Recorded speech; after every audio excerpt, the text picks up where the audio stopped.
Hey, we are live. Welcome to Massive Iron Live. What is it? Friday, October 9th, 4 days before my birthday, three shopping days left before I turn 53.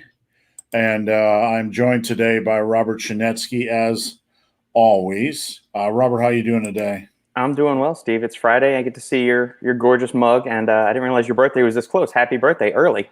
Thanks. Last year at this time, I was running for 100K. This year, my only challenge is trying to go the whole weekend without drinking a beer because I'm in serious preparation mode for my 4 marathons in 4 days. So before we dive in, I just want to encourage everybody or let everybody know we're here every Friday at 11 Eastern. Robert joins me every week. We will take all questions, diet, training, nutrition, supplementation. Off topic, we do appreciate off topic questions. Robert is a supplement expert, if ever there was one. So if you have supplement questions, now is the time to get them in. So everybody, and look, everybody always asks me, who is this guy? Who is this guy? Who are you, Robert? My name is Robert Chinetsky, supplement engineer. As Steve just said, I'm a mechanical engineer by degree. Did that for 8 or 9 years, left that and dove headfirst into the world of fitness, nutrition, supplementation. I'm a research and R&D guy for supplement companies. I help them source new ingredients. I also do personal one-on-one consultations for individuals looking to optimize their nootropic stack, their productivity stuff. Also help them, obviously, realize what supplements aren't worth their money and they can stop wasting that. I did a consult this past week with a girl that she's a PhD student out at Columbia in statistics. So we had a really good chat on a Tuesday of this week doing that. Basically just to help people try to understand what in the hell supplements are, avoid a lot of the scams that are in the industry, and an avid enthusiast of all things fitness. All things fitness. Now, before we start, and I got to let you guys know, if we don't see your question, we're not avoiding you. YouTube is kind of a buggy platform. So if we miss your question, please post it up again. Before we dive in, I want to share this with folks. I have something new over at my website that is part of what I'm doing with Robert. If you look here on my menu, you see this top 3. This was put together by Robert. Robert put together, and these products are on Amazon. You can see, and it says top 3, but Robert put together top 5 in case one of them are out of stock. Top 3 nootropics and top 3 pre-workouts. So if you guys want to find the best of the best on Amazon, in Robert's opinion, you can head over to my website, superlivingtoday.com, which is right above my head right here, and check that out. All right, let's stop the screen share. There we go. All right, let's dive into questions. You guys let us know where you are from and how things are going. The UK right now, my UK clients are going through a lot of mess. In Scotland, I believe they closed restaurants and pubs, but kept gyms open.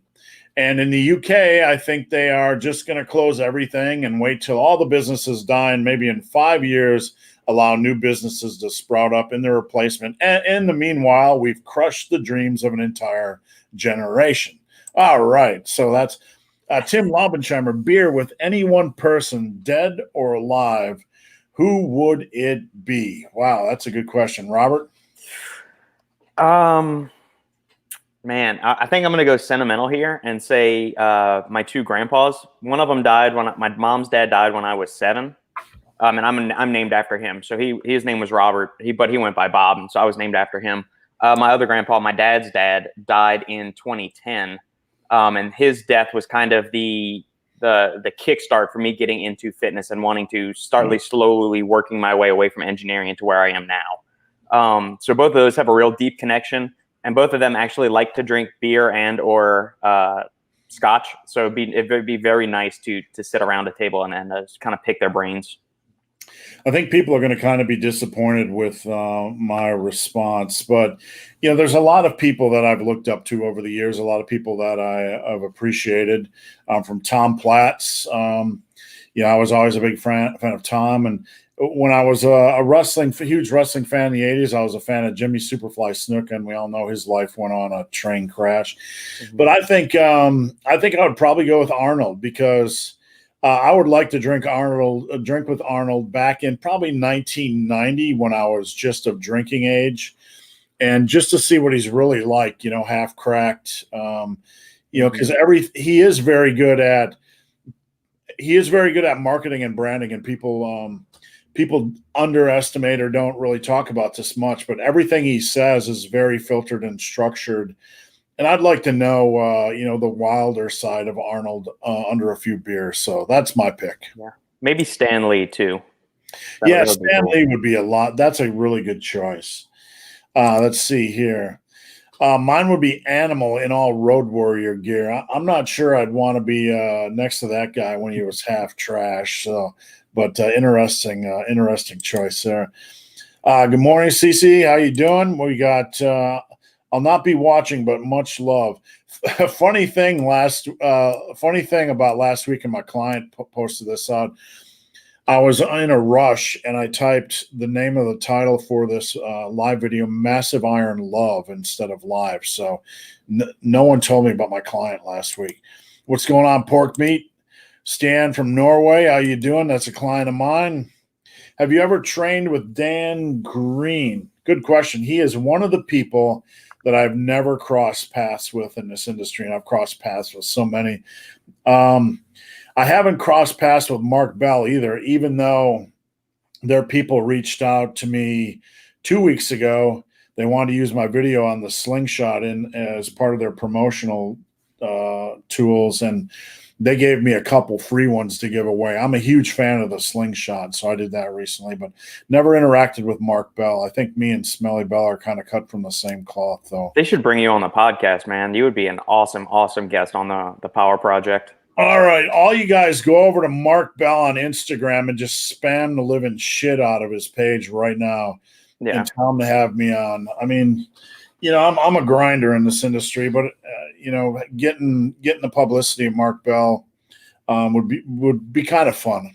I'd take it. So, Pork Meat, hope you guys are doing well. It's peak week for me in running, but I only have a 30-minute run today, and tomorrow a 3-hour little jaunt through the woods. I was thinking about switching from a split to a full body 3 times a week. How many sets per body part would you recommend? I was thinking 4 to 5 for big and 2 to 3 for small. What you want to do is look at it over the course of a week, Pork Meat, whether you're doing full body or body part, because we're looking at overall volume. So in a full body context, 9 to 12 working sets is kind of the sweet spot for major muscle groups. Because if you think about all the warm-up sets you have to do for all the compounds you're doing in a given workout, 3 to 4 sets for compounds for a major muscle group per day, or sometimes you can do 3 for like bench press and then maybe 2 for dips, something like that. And for small, it gets a little bit more complicated, but yeah, 2 to 3 is kind of a good range. Robert, anything to add there? Nope, got no complaints with that answer, Steve. All right, all you sexy people, what do we got up next? Speaking of Scotland, Scotland's favorite son, Scott McEarleen. Robert, someone told me that Creatine Synthesis synthesizes better when mixed with whey protein or vice versa. Truth or bunk, Robert? Bunk. There's no data to support that. If anything, if you want to, creatine is highly bioavailable in the body. If you want to make an argument for optimal absorption of creatine, you could say take it in the post-workout window when insulin sensitivity is higher, muscles are most receptive to nutrients. Take creatine mixed with some kind of carbohydrate-containing meal just to facilitate the uptake of creatine even better into muscle cells, because you'll be getting a better insulin response by having carbohydrates, and it'll hop the train and ride it into the muscle tissue that way. But mixed with whey protein, whey protein is highly insulinogenic, just like carbohydrates are, so it means it'll spike whey protein synthesis. So could it maybe enhance creatine absorption? Sure. But if you just take creatine by itself, it's got, really, really high bioavailability. So I wouldn't get too worried about it. All right. Thanks, Robert. And I know people that have been watching this live video forever realize that our heads are smaller. I've kind of reduced our head size to better fit in our traps. We want to fit in our traps and your questions. So, all right, long time viewer, NADPAD. Robert, are you going into bodybuilding at all, or do you just care more about staying healthy? Robert actually doesn't want to compete in bodybuilding, but he does have a site where you can get his pictures in Speedos, right? Jesus Christ. All oiled up in fake tan. Robert. Oh my God. Yeah, the science of bodybuilding, I absolutely love it. Yes, am I into bodybuilding? Bodybuilding, I look at anybody that resistance trains with progressive overload and wanting to build muscle, improve their body composition as a bodybuilder. So somebody that's just interested in, I'm not interested in doing CrossFit or general fitness or just, like Zumba classes or any of that. The workouts that I do are bodybuilding-esque workouts. So they're hypertrophy oriented or focused on doing progressive overload resistance training. Do I want to get as big as a bodybuilder? No, but I still need to add, I would like to add some more size to my frame. Absolutely. Yeah. And that is where, the past week has been slowly amping up my calories because I've been eating about 2,800, consistently, and my weight's been going down since this whole quarantine has started. So it's time to embrace, I think, a full-on winter bulk. Yeah, and Robert has a little one, and I'll tell you, as someone that survived 2 young girls, and I say survive because girls are more of a challenge than boys. It's sometimes it's hard to be super dedicated to, like I couldn't be super dedicated to powerlifting. I couldn't have been super dedicated to running or super dedicated to muscle building. And I'm not trying to make up goals for Robert, but I'm just saying sometimes when you're a parent, all you want to do is get another hour of sleep. That's your next goal, and to stay healthy, reasonably healthy while you're doing so. Yeah, no, I mean, she makes it really easy on us. She sleeps all the way through the night. We pay for daycare or preschool, whatever you want to call it. So, I mean, she's not here during the day. It's more the slacking part is completely on me as far as my eating. I've always been a notorious undereater. I don't have a big appetite. I have to force myself. So, like, before we hopped on this call, Steve saw me shoving a couple protein bars in my mouth. After that, after we hop off here, I'm going to go make lunch. I'm still trying to, like, increase my calorie intake because, I'm averaging like 15,000 steps a day, something like that. And it's just, yeah. That's pretty solid because when my hour and a half runs, that's about what I get per day. But yeah, that's in addition to the regular training sessions I do. So it's I just need to start eating like a bear. Like a bear. All right, DQ Patrick. I'm just getting over a stomach virus. How should I go back to training? DQ, depends on how long you've been off. A stomach virus, can mess with your system. You don't just want to think about your muscular system. You want to think about its overall impact on your immune system, whatever. I would just take it easy for a week. I wouldn't probably necessarily jump back in and do the weight you did the previous week. I'd probably maybe hit it to do some tester sets at like 80%. And depending on how you feel during your warm-ups and that first working tester set, then you can kind of feel what to do next. But just listen to your body overall. It's a long road. No need to punish yourself. Robert, anything to add? Nope. You got that one, Steve. All right. What do we got? We got a Beasthetic. Great name. I'm from India. Luckily, gyms are still open. Wise country, India. I'm thankful to hear that for you guys because I know I got a lot of folks that follow us from India. Scott, the gyms in Scotland are open, but Commissarin Sturgeonova has banned group classes. Yeah, I imagine he's never had a group class in his life, so that's not an inconvenience for him. What do we got here, Robert? Opinion on Beta Tour HMB. Yeah, HMB is complete and utter horseshit. It's a dog shit ingredient. So leucine is like the king of the amino acid. Your body has all these amino acids that it assembles into protein. Leucine is the one amino acid that stimulates mTOR, which is the biological pathway that ignites muscle protein synthesis in the body, gets muscle growth, muscle repair, all that good stuff. HMB is a metabolite, so a byproduct of the metabolism of leucine. It's been shown to have stronger anti-catabolic properties than leucine. So you've got anabolic, you've got anabolism, and catabolism. Anabolism is the building of muscle tissue. Catabolism is the breakdown of protein or muscle tissue. Leucine has strong anabolic properties, and it's got moderate anti-catabolic properties. So if we're looking at muscle building, anything that can either raise anabolism or decrease the amount of catabolism that's going on is favorable for muscle building and recovery. Leucine enhances muscle protein synthesis, and it also moderately inhibits catabolism. HMB has been shown to be a stronger anti-catabolic agent than leucine, but studies showing it, giving it to resistance-trained men, either comparing it to leucine or protein, or if protein intakes are equivalent, HMB has done absolutely jack squat. There is one study on HMB conducted by Dr. Jacob Wilson's lab when he was still employed by the University of Tampa, I believe, and he was reporting steroid-like gains, and they even put that in the paper. Needless to say, your boy got laughed out of the research community, so don't fall for any of the crap around HMB. Unless you are incredibly old or woefully underfed on protein, it will have no effect whatsoever. I believe, I'm not sure how far back the research goes, but I believe Bill Phillips was once on the HMB train. And I probably I don't know when that was and then what time in the 90s, but I probably drank from that cup of soup a little bit. I probably put some HMB in my system. Pork Meat Arnold comes around here for Oktoberfest. Funny you mention that. They are setting up for Oktoberfest right now. And my property is in the downtown area. And they're setting up for Oktoberfest. No drinky winky for me because I'm prepping. I got 8 weeks for my 4 marathons in 4 days, but I'll get to watch all those lucky souls slurping those beautiful beers on my birthday weekend. Where are you guys from? You sound American. I am actually slightly on the bottom of Iceland. And Robert is, you wouldn't know it, but Robert is a voice actor originally from Norway. Very good at now we're American. Of course, we're dipshit Americans. Born in New Orleans. I live in Texas now. Yeah. So we're.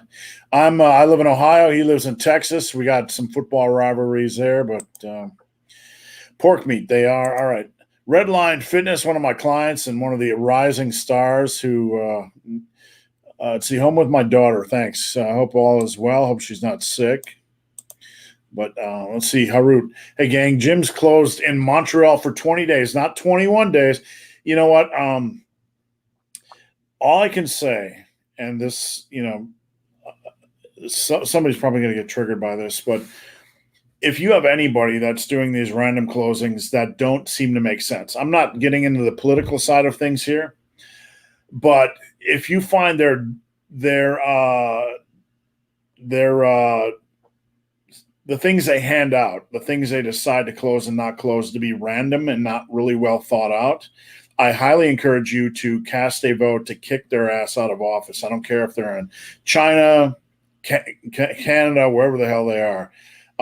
These kings need to go because there needs to be more discussion than just closing down. But more discussion. Would you not say, Robert, that's a fair way to phrase it? We need to have more intelligent discussion, not irrational, random decisions. I would agree 110%, Steve. I mean, we go into grocery stores and there's a big plastic thing in front of us, but there's this big cutout. I hope COVID doesn't find a way to go under there. And the checkout person has a mask on here, and none of this shit makes sense. I mean, come on, get real. No, it's the funny thing. I told you and Alan about this the other day. I'm walking down the street, I'm walking on the sidewalk, and usually there's a street and then there's the little part of the neutral ground where there's the grass and everything. I'm walking down one way. These other people are walking the other way with the dog. Young, healthy looking people just like me. They jump to the side. We get about 10 feet from each other. They jump into the street, turn sideways, and go right when I walk by. I'm thinking, what the fuck is wrong with people? I get people like that when I'm trail running. Not only do they see this big freight train coming towards them, but I had an older gentleman jump off the trail. He literally went 10 feet into the woods to let me pass. And he was a pleasant enough fellow, but I think we're safe, dude. Yeah. Redline Fitness, chill. I mean, if you're safe enough as an elderly individual to be, on a 5-mile hike, your immune system's probably pretty darn good. Yep. All right, what do we got here? NADPAD, I'm still haven't gone to the gym except twice in the past 6 months. So I'll feel your pain, man. I mean, doing bands and body weight, that's kind of fun the first 2 to 3 weeks. And after that, I don't know. I would rather wrap the band around my neck and just dangle for 40 minutes than to do that stuff. That's about it. Nigel, as always, keep up the great quality content. About to get a home workout in. Have fun, and nice to see you doing that with your 4-year-old. I used to work out. My daughter in my dungeon gym. My daughters would always join me, so they tend to do what they see mommy and daddy doing. So well done. Anthony Rogers. Steve, after 20 years of training naturally, do you think there is a limit as how much we can absolutely? You really don't have much left to go. And looking at your picture, you look like you're about at your natural limit. The thing is, like natural physiology, it's like a balloon, except the balloon can only get so big. The balloon's not going to pop, but it can only get so big. And even if you are a genetic freak, that might only give you a 2-3% advantage, which is really maybe a pound of muscle in the natural realm. So you're at the end of the road, my friend. Right now, what you need to do is focus on keeping your joints healthy. You could literally go into the gym and buy into the belief that if you just train hard enough, you can add another 20 pounds of muscle. All you're going to do is tear your joints and connective tissue up. So at this point, your only option is TRT and maybe another 5 pounds of muscle, or just focus on taking care of your body and maintaining for the rest of your life. Robert, anything to add? No, I mean, if he's been doing 6 times a week for many years, man, that's some serious dedication. I'm curious to know what his how often he takes maybe deloads, or what's his injury history, because usually you can bang out 6 times a week as a youngin. But if, as you know, once you hit 30 plus, it starts to get a little bit more intense. You won't be able to keep up that volume unless you're only doing like maybe one body part a day or something. People ask me, like when I'm running, how my training is, and I always say it's pretty unspectacular. I mean, there's not a lot going on, but what I typically, like yesterday, I did 10 by 10 on bench. Yeah. And what I did 10 by 10 on bench, with like 225, I mean, for me, that's easy on my joints. Mm-hmm. And for someone like that's been training 6 days a week for how many ever years, sometimes it's better just to drop that weight and do more volume than it is to keep that weight high and keep pushing. Right. That's typically how my workouts go. And people will say, well, man, I can't even get to 225, but all things are relative, so Anyway, Terrence, morning Terrence, KO Surge. Hope you guys always skip my questions. Yeah, I don't know about that. Sometimes if your question is too long, YouTube won't post it, but we're definitely not skipping them. We just don't see them. Just keep posting them up. Keep posting them up. Yep. What's the longest you have had the same client? 28 months now. I've had my first client was July of 2 years ago, probably 28 months. I've had 2 clients for 28 months since I started. 2 of my first clients are still with me, and I got a lot of people that have been with me a long, long time. So when I do get turnover, and it happens, with everybody, I try to make everybody aware, because honestly, I could do double the amount of clients with the demand right now, but I just don't have the time. So we're trying to find a way to get Robert in on that train under my tutelage. So if you'd like Robert to train you, let me know. Robert to provide, we call it daily accountability and guidance. I would probably still do your workout, but Robert would be a part of that equation. So, Mike Barrow, can you maintain on a bro split? Absolutely, 150,000%. I built all my muscle on a bro split. Robert, I'm going to let you dive deep into this one.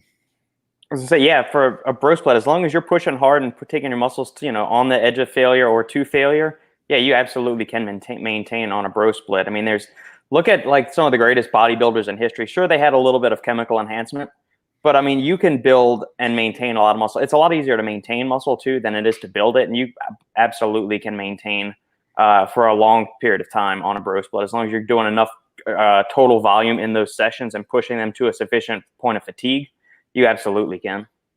I would love to do a scientific study where I took 10 people and had control over their diet and training, and 10 did full body for 2 years and 10 did splits for 2 years. And I guarantee there wouldn't be any difference. It would be scientifically negligible. Yeah. Because the effort is everything. This whole question is built on the foundation. It's not I'm not picking on you, Mike, but this question is built on the foundational belief that somehow a full body is miles or light years better than a bro split. Natural human physiology, over the period of 3, 4, 5 years, it's not going to matter if you are training hard. And that's what people need to understand. That's the lie being sold by people that don't understand natural physiology. They just see a study, they see protein synthesis, they jump all in. They don't even know the gulf or gap or difference between it's negligible over time. It is. And you can say I'm full of shit, but I've been in this industry forever, and I've interviewed all the top bodybuilders. I've interviewed all the top body transformation stories, all the fitness personalities. I've sat in a room with them, interviewed them, whatever. And 98% of these people built their base on bro splits. Like it or hate it, that's the reality. I'm not making it up. So, Stephen, tomorrow, typical day of food for you guys. Robert, I'll let you go first. Okay, let's see. I wake up most mornings around 6 o'clock. We're out of the house by 7, drop the halfling off at daycare, drop Sandy off at school. We only have one car. We sold the second car when we moved from Louisiana up to Michigan because it was just me and Sandy at the time, and we only need one car. And since I work from home, we still only need one car to this day. Anyway, I'll come home, go for a walk, and then get some work done. I'll eat 2 protein bars somewhere between 9 and 10 when I start to get a little hungry. Train about an hour after that. Then for lunch, I'll have chicken sandwich with an ounce of cheese, 6 ounces of chicken, plus 12 ounces of nuked veggies, which are usually green beans and broccoli. Late in the afternoon, on probably 4 or 5 days a week, I'll have an old fashioned while I need to get some creative juices working for writing. For dinner is usually a piece of wild Alaskan salmon that's grilled alongside a huge salad that's got 9 ounces of lettuce, 9 ounces of roasted zucchini and yellow squash, 3 ounces of roasted mushrooms, 2 Roma tomatoes, 1 carrot, 2 ounces of yogurt for dressing, 1.5 ounces of blue cheese, some balsamic vinegar. And then I'll have a snack at night of a cup of Greek yogurt with 2 servings of frozen berries, a scoop of protein powder, and some rolled oats. That's it right there. That's a big day of quality eating. I start my day every morning the same way. Complete cookie. That's my sugar for the day, and this sucker. I live upstairs of my office, and I come downstairs, have a complete cookie and a Monster or 3, and then I have usually eggs. Mushrooms cooked in butter, avocado, and maybe a little bit of bacon, maybe a little bit of sausage, not a lot, maybe a little bit of taters. And then for lunch, I usually do beef and rice or chicken and rice with a little bit of trace veggies, not a lot. That's it. And then I go off and work out and run. For dinner, I have a few staples: eggs with black and white rice, and then a ton of veggies mixed in. It could be mushrooms, it could be red onion. I know mushrooms is not a vegetable. I get it. Shredded carrots, baby bok choy. I love dicing baby bok choy and tossing that in there. Yummy. Whatever veggies I want, I usually pile them all in. One of my staples, and I'd really encourage you guys to do this, is and one thing I really love as well is steelhead trout. I eat that once a week for dinner. I love steelhead trout with rice. I love sushi. Once a week we do sushi. And sushi night was last night. Usually we do it after a long run. I'm a sushi fanatic. But one of my staples is to grab a protein, whatever protein is cheap at Kroger. Salmon, steelhead trout, whatever fish. chicken, pork, you get it, right? Turkey loin or whatever the hell that shit is. And I will put in a pot all my vegetables, my diced red onion, my carrots, my mushrooms, my baby bok choy. I always have a zucchini every night. I have a zucchini. There you go. I will put in with that some light soy sauce, a tablespoon of the Chinese mustard. You know what I'm talking about? Yeah, hot mustard. It's awesome. A tablespoon of the Korean red chili paste or whatever that stuff is. Gochujang. Yep. Salt, pepper. That's my base. I'll let that kind of mix down, put my meat in, and I'll put like a cup or a cup and a half of rice in, and that's what I have a lot. My rice mixture is black and white. So every night, 5 veggie choices, usually black and white rice to boot. Sometimes I do roasted potatoes and a wide variety of protein sources. For dinner or for a snack, Greek yogurt, protein powder, and berries like Robert. Or my favorite volume is taking 4 tomatoes, dicing them up, putting them in with Frank's Red Hot and salt. That'll fill you up for like 150 calories. Yeah. And, you know, those of you that like the salty and the hot food and want to go for the chips, it really hits the spot for me. So you might want to try it. Greg Duvier, gummy vitamins or supplements as useful as pills powder. Before I let Robert answer, I'm a gummy and chewy fan because over the years I've had so many pills, choking down so many pills. So we have a morning ritual of supplements we take, and they're all gummies or something you could chew. Robert?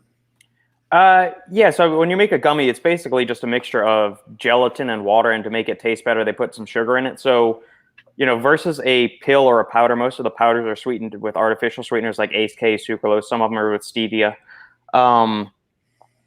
With that, so you're obviously going to have a little bit higher calorie intake with the gummy vitamins versus the pills, which are going to have no calories from the actual, you know, the capsules. There's no added sugar to it or anything like that.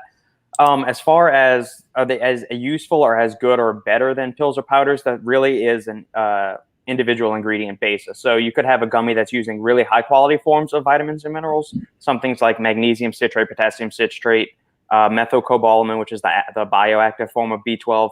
Or you could have it using the really shitty forms like cyanocobalamin, magnesium oxide, all those kind of things. So it really depends on what forms of the minerals and vitamins that are contained within the gummy. But yeah, I mean, assuming that you have a good quality minerals inside of them, yeah, they're just as fine. I mean, we give our 3-year-old elderberry gummies and multivitamin gummies that have added EPA and DHA. I use a powdered multi from one of the supplement companies I know. And then Sandy she just takes the prenatal vitamins. She's not trying to get pregnant or anything. It's just those tend to be the higher quality ones, and they're as cheap or just maybe a little bit more expensive than the regular women's multivitamins. So, yeah. So, Robert, I'm going to toss you an off-topic question. And guys, keep posting up your questions. We'll get to them.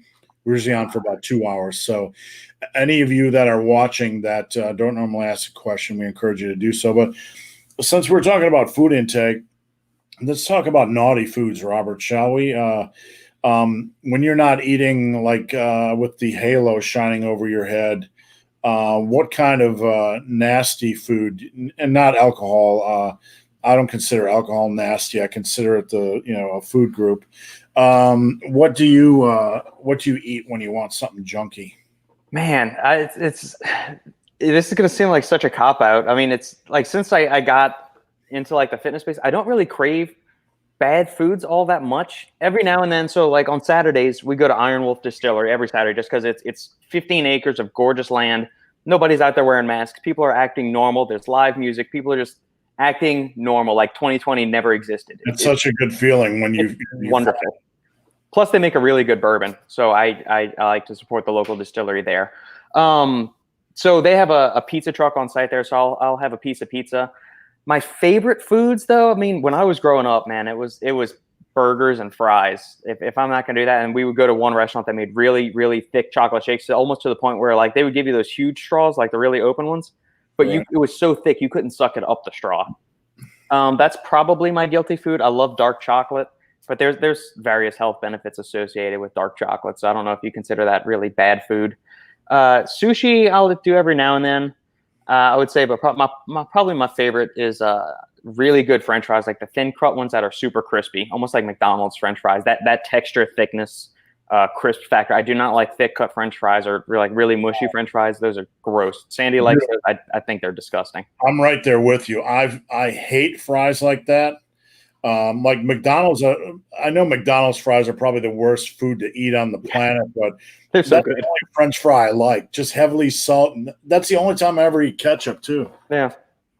I mean, most of the other stuff. I mean, I enjoy eating the foods I do because they're really freaking tasty. So, for me, it's pretty simple. I love spicy stuff, so when I'm going to cheat, I'll get a bag of tortilla chips, and I'll get some nacho cheese and jalapenos, and I'll throw it on with that. Sometimes a bag of Flamin' Hot Cheetos. Have you ever tried the spicy nacho Doritos? I love those. Yeah, those are pretty good, and I like the sweet chili as well. And I make fun of Doritos a lot. I've made fun of them a lot over the last 10 years, but having a bag of those is like a luxury for me. But that's usually my go-to. When I'm having a junk meal, it's Marco's pizza, thin crust, bacon, pepperoni, classic pepperoni, jalapeno, red onion. What am I missing? And steak. And they have pizza. They have a coupon, 50% off Pizza Mondays, and we'll do that every now and then. Yeah, because we run, and every now and then having a pizza. You gotta burn it off real quick. Yeah. So hey, it's pizza. All right, what do we got here? It's funny considering the actual Oktoberfest here was canceled. Yeah, they're pretty much canceled. People are still canceling everything. So insurances did want to pay up for the breweries. They got sued and lost. Burn it all down, right? How do you know when to give up on a friend when trying to help them lose weight?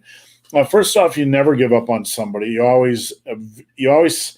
to always see them for what they can become, even if they never see themselves for what they can become. I think you should respect everybody and treat everybody as a human being. See their potential, but that doesn't mean you need to respect their choices. But there's not a lot you need to understand. There's not a lot you can do to change people. They have to change themselves. And life is hard. We have to understand we don't understand their journey. We don't understand what is going on in their heads.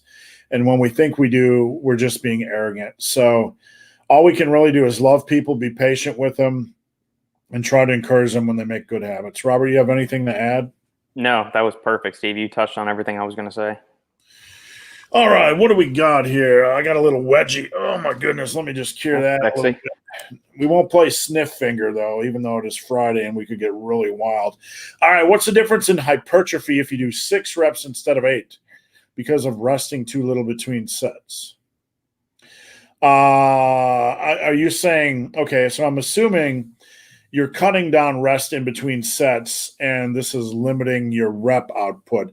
You can't, look, you're trying to look at a picture of outer space and say, what's the difference between this ball of dust floating through space and that ball? You're missing the big picture.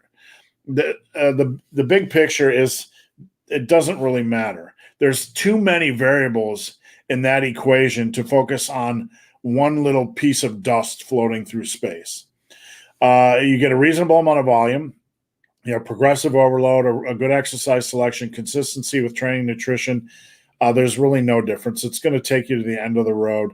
I do not like generally restricting rest between compound movements because a compound movement is something that requires you to be in the game so you don't get injured, especially when you get stronger. When you get stronger, when you have built a good strength base, then you can start playing around with rest pause training because you understand form and you understand the demands on your body. It's probably going to be a little bit less intense impact overall. Robert, do you have anything to add? I would say just the studies to date have shown the optimal hypertrophy range to be anywhere between 6 and 30 reps. So you're still, as long as you're hitting 6 reps on a set, you're still getting a really powerful muscle building stimulus. So I wouldn't sweat the details too much. If you can afford to take a little bit longer rest so you don't lose as many reps on a set, go for it. If not, otherwise, you're still in the muscle building range there. Just make sure you're pushing to a sufficient level of muscular fatigue and you'll be good, man. Rest pause is, you hit a muscle, and then before it fully recovers, you continue to beat it while it's down. And I like that style of training. I think there's a lot of value in that. Not necessarily for every movement, but then you have volume training, more conventional training, and that's going to have the benefits of more overall time under tension and volume. So at the end of the road, it's probably a good idea to have a little bit of everything if you like both styles.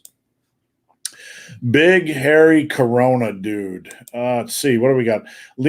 All right, Robert, I'm going to toss this on your plate because I have a very strong opinion about this, but I'll let you lead. Main gaining. For the average lifter. For the average, I mean, Greg Doucette's audience is the chemically enhanced crowd, seeing as he is a chemically enhanced individual. I would assume. I don't watch any of his content. I've seen a few things of his, but I don't keep up with it regularly. But it is possible to main gain when you've got a lot of assistance, or if you're very new to the gym, or you're coming back from a deload.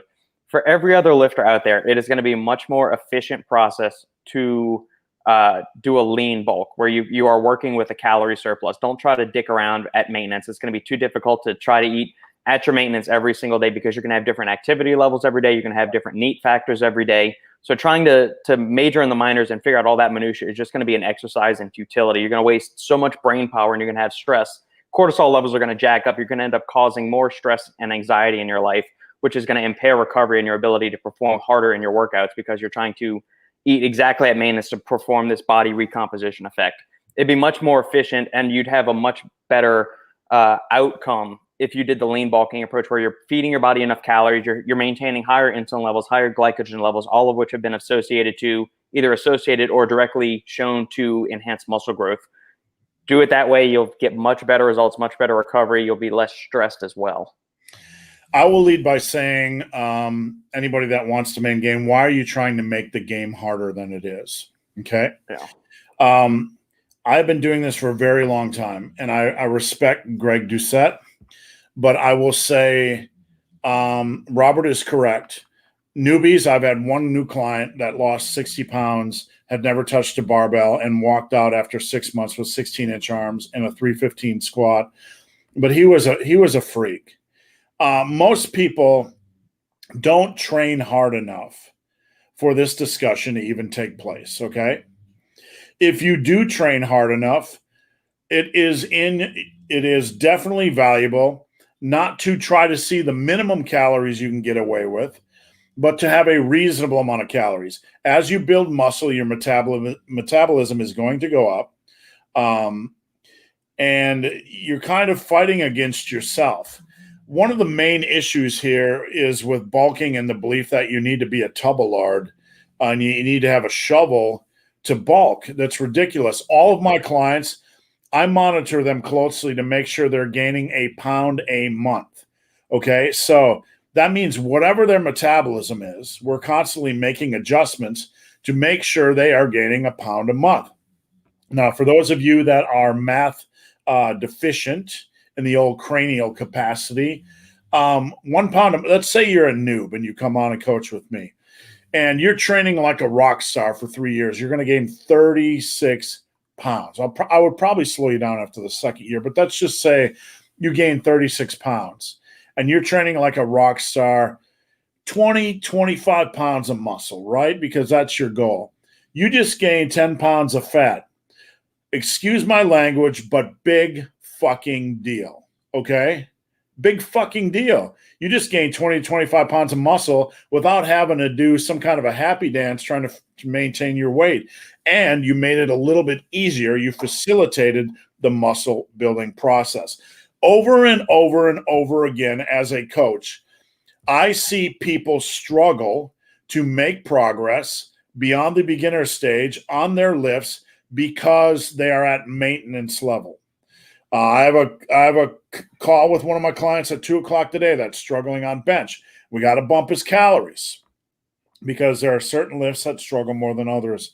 Anyway, I don't like anything that tries to make it harder. There's no reason to main gain. There's none at all. There's absolutely none.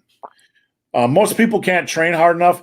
And honestly, Robert, most people cannot be consistent enough with their diet. I have had a huge client base forever, and I can tell you maybe 5% of those people are consistent, like rock star consistent with their diet and rock star consistent with their training. It's a rare gem. The rest of you, need to live in the real world. Yeah, the process is going to be so slow and the changes are going to be so imperceptible from one day or 1 week to the next that you're going to feel like you're stuck at a plateau, and it could actually be demotivating to you also. I mean, that's something else to consider. If you're a diet rock star and a gym rock star, you're the person that should be eating extra food because you're going to get the most out of it. The rest of the people that are not diet rock stars or training rock stars, they probably should be eating at maintenance levels because they're not building any muscle with their shitty workout program and their shitty diet, period, end of sentence. All right. Regarding Montreal, the crazy thing was the gyms had the least amount of outbreaks. I'm not shocked at all because the people passing away from COVID in general probably would have passed away this year anyway because they were generally obese with multiple existing conditions. So they generally aren't found in the gyms. All right, let's slow the engines down a little bit. Should be more focus on the obesity epidemic than COVID. Yep. Well, for the average individual, the next 20 years are going to be very, very entertaining when it comes to obesity. Every single day when we walk into Walmart or the grocery store, you just see it out of control and carts filled with Coke and Doritos and crackers. And for the love of God, parents just keeping 20 food items in the pantry for their kid, like their kid has to live on processed sugar and processed flour.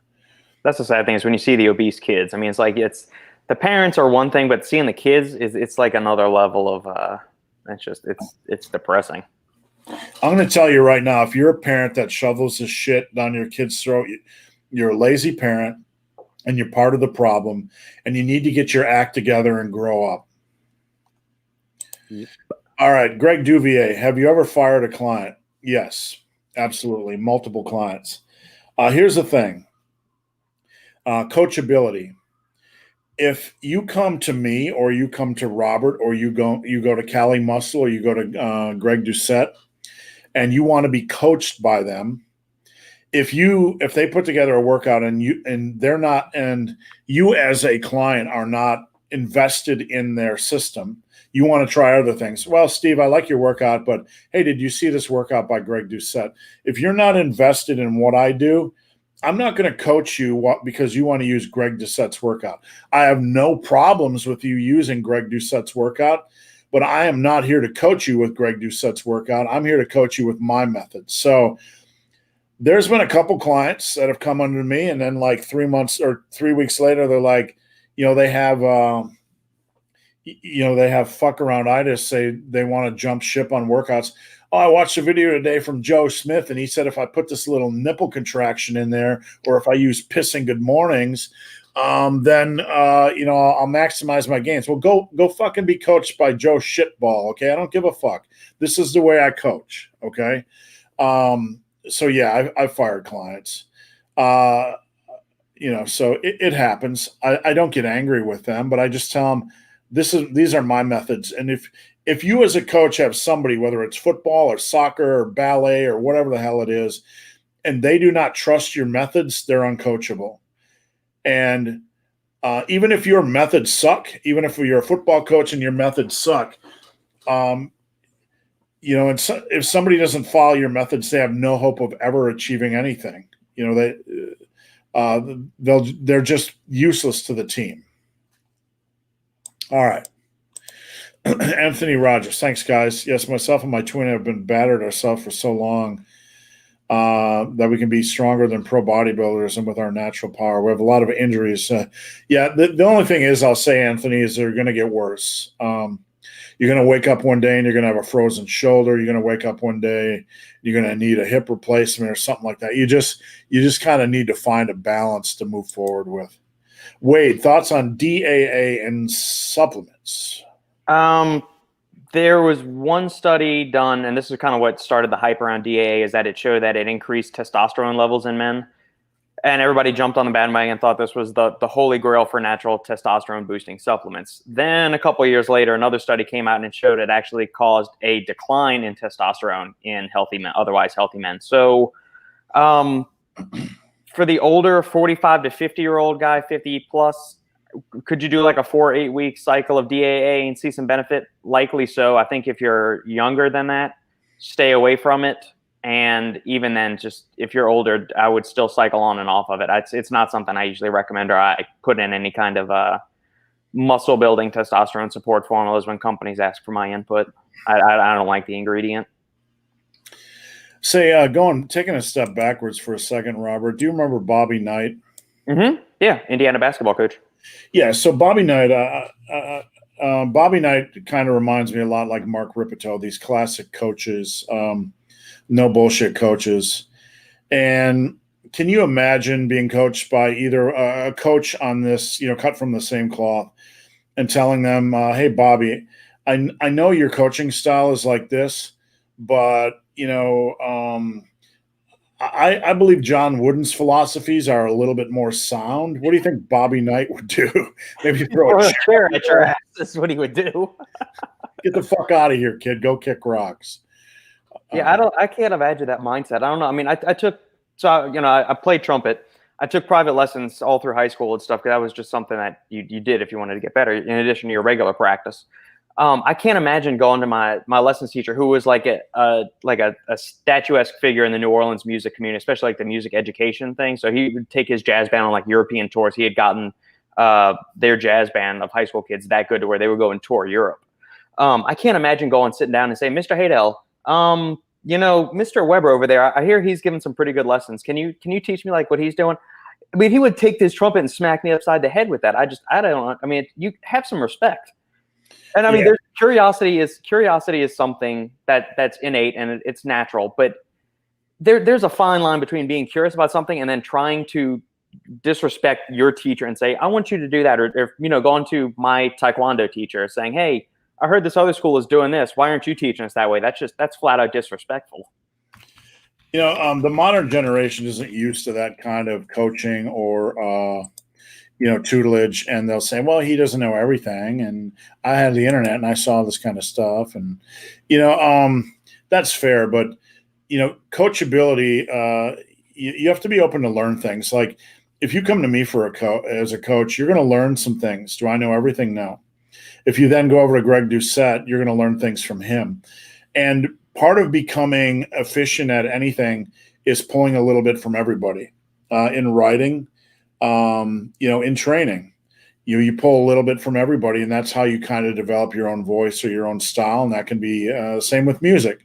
Music, you might start listening to James Hetfield, and then all of a sudden you're listening to classic jazz, and then all of a sudden you're listening to punk rock, and all of a sudden over time as you play a natural style or voice emerges. And it's not that one person has to be the way, the truth, and the light, or whatever, the life or whatever it is.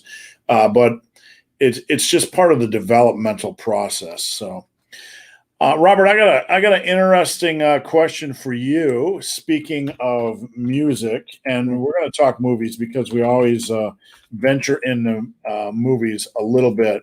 Yeah, it's Halloween, so we get some scary movies too. All right, I'm going to put this on the screen, and I want to see if anybody has seen this movie. All right, where are we? Screen share. All right, Robert, have you seen Whiplash? No, I haven't. This is a brilliant movie about a hardcore jazz coach and a kid that's trying to make it. And this coach puts his foot straight up this kid's ass, square, turns it sideways. This is a must-see for anybody that loves music. It's a brilliant movie. And I believe on Internet Database, let's see, Whiplash movie database. I believe it's one of the top 100 rated movies of all time. Correct me if I'm wrong. 8.5. How's put that in your pipe and smoke it? So yeah, it's hugely, it's a very acclaimed movie, critically acclaimed movie, and I really enjoy it. It's not going to be everybody's cup of tea. But anyway, there you go, Robert. Your homework for this weekend, and watch Whiplash and tell me you don't like it. Will do, Steve. Will do. Your live stream has become my after work pleasure. I'm glad you get off in time to watch it, and we sincerely appreciate your support. Listening to these two and my intra-workout motivation on Fridays. Thank you, Nigel. I appreciate it. Steve's videos on here and posts on Instagram. I managed to add 20 pounds on my 1 rep max on bench. Well done, sir. And at the end of the day, that's what this is about, helping people get to where they want to go. Yep. Robert, here you go. Is it bad to eat salmon or fish every day because of the mercury? It depends on the type of fish. So typically smaller fish have very low or no mercury content, so they're fine to eat every day. So something like a wild Alaskan salmon would be really good. Steelhead trout, cod is another thing. You want to avoid the really big fish. Certain species of tuna, swordfish, shark, those kind of things have very high mercury contents, and you only want to eat those, once a week, maybe twice a week at most. There is a website that lists the mercury content. It's the Sustainable Fishing Organization. Let me pull it up. I'll tell you in a second. The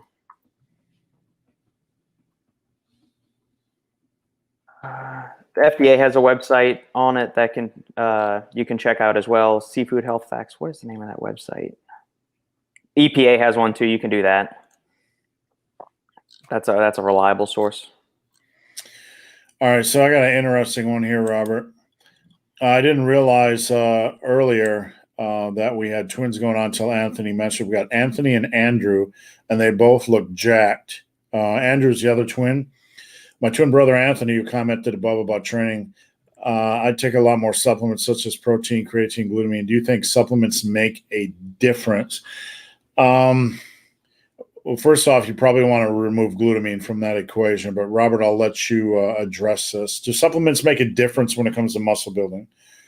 I think there's like a 5 to 10% difference. Yeah, I think there's some benefit to. I mean, we've got data on protein supplementation and creatine alone showing you that it gives you an extra 10% in the gym. As far as creatine, like it can help you. So if you're banging out 10 reps a set, it'll help you get 11 or 12 reps instead. So yeah, supplements can help you to do that, and we've got data showing that it can enhance lean muscle gains. Now, it's kind of like the way that Steve always talks about. You're driving from here to Fort Bend, Indiana. You're going to take a car that's running at 500 horsepower or a car that's got 100 horsepower. One's going to get you there faster than the other one, but you'll get there the same way. So can you get the same results as somebody that is taking supplements? Yes, I think so. It may just take a little bit longer. But yeah, protein is a quality supplement. Creatine, yes. Glutamine is the most abundant amino acid in the body. You do not need to supplement with that. It's got some benefits for gut health, maybe, and immune support. But for muscle building, it's not worth it. There's no reason to support that you need it. The only benefits that it's shown as far as enhancing protein synthesis is in people that have sustained horrific injuries like third-degree burns. For somebody that's young, healthy, resistance training regularly, consuming enough dietary protein, there's no need to supplement with glutamine. Yeah, I'm going to chime in here, and I'm going to say something that, just an observation. But when I meet somebody who gets it, they get it, right? When I meet somebody that is generally when I meet somebody in real life that is rocking the muscle gains, they're rocketing their training, they're rocketing their nutrition, they're rocketing their supplements. They are all in. Okay. So it's more of a spirit or a passion. And that is not addressing the supplement question directly. But those people that are all in, they generally have their supplements down on point, their nutrition on point, their training on point, even their clothing on point. They live, eat, sleep, and breathe this. They get their sleep, they get their recovery. Every box is checked. And those are generally the guys I see making the absolute best progress. When somebody comes to me and says they want help, and they already look like I can't help them because they already look good, 99% of the time, all the boxes are checked: nutrition, training, supplements, sleep, everything, right? So I think a bigger question is like, are you going to step out and check all those boxes? We can debate creatine all you want. Scientifically, we know it provides an advantage. Just throw it in the check box and go with it, because we have to, at some point, we have to trust the scientists in the body of research. I see voices on, Robert, I'm sure you see these as well, voices on social media and on YouTube that say pre-workouts are useless. Right. I know that person's never been in the military or never had kids, never needed a swift kick in the ass. We know these things aren't true. They're black and white responses to supplements. So my final word here is just check all the boxes. Mm-hmm. You don't have to go spend $300 a month on supplements. But if you really, really want muscle building like you say you do, then live it and take the research seriously and trust the research. Is that fair, Robert? Yeah, and I'm going to do a shameless plug here. If you've got a huge supplement stash and you want to know if something's worthless or not, then purchase one of the supplement consultation packages on Steve's site, and I'll tell you exactly what you want to keep if you got more extensive questions. Yeah, and speaking of which, we're going to do a little bit of a 2-second commercial break. Over on my website, which is found straight above here, superlivingtoday.com, I added in a section called Top 3. And this is put together by Robert, and we're going to be fleshing this out. And I would appreciate if you would support this, okay? These are the best products on Amazon. And when you buy through this link, Robert gets a couple of bucks. So support him. I mean, for Christ's sakes, he gives you enough knowledge. Top 3 nootropics and pre-workouts, okay? If you want to know the best pre-workouts, even if you don't support Robert, the information is over on my website. These are the best pre-workouts you can get on Amazon.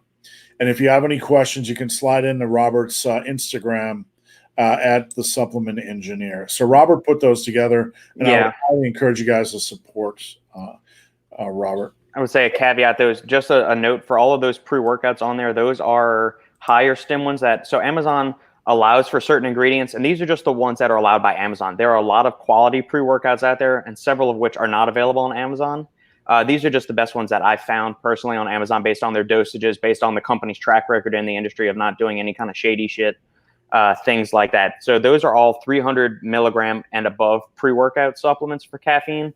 I'll put together a list of stim-free pre-workouts and lower caffeinated ones, so like 250 below. It's like 100 to 250.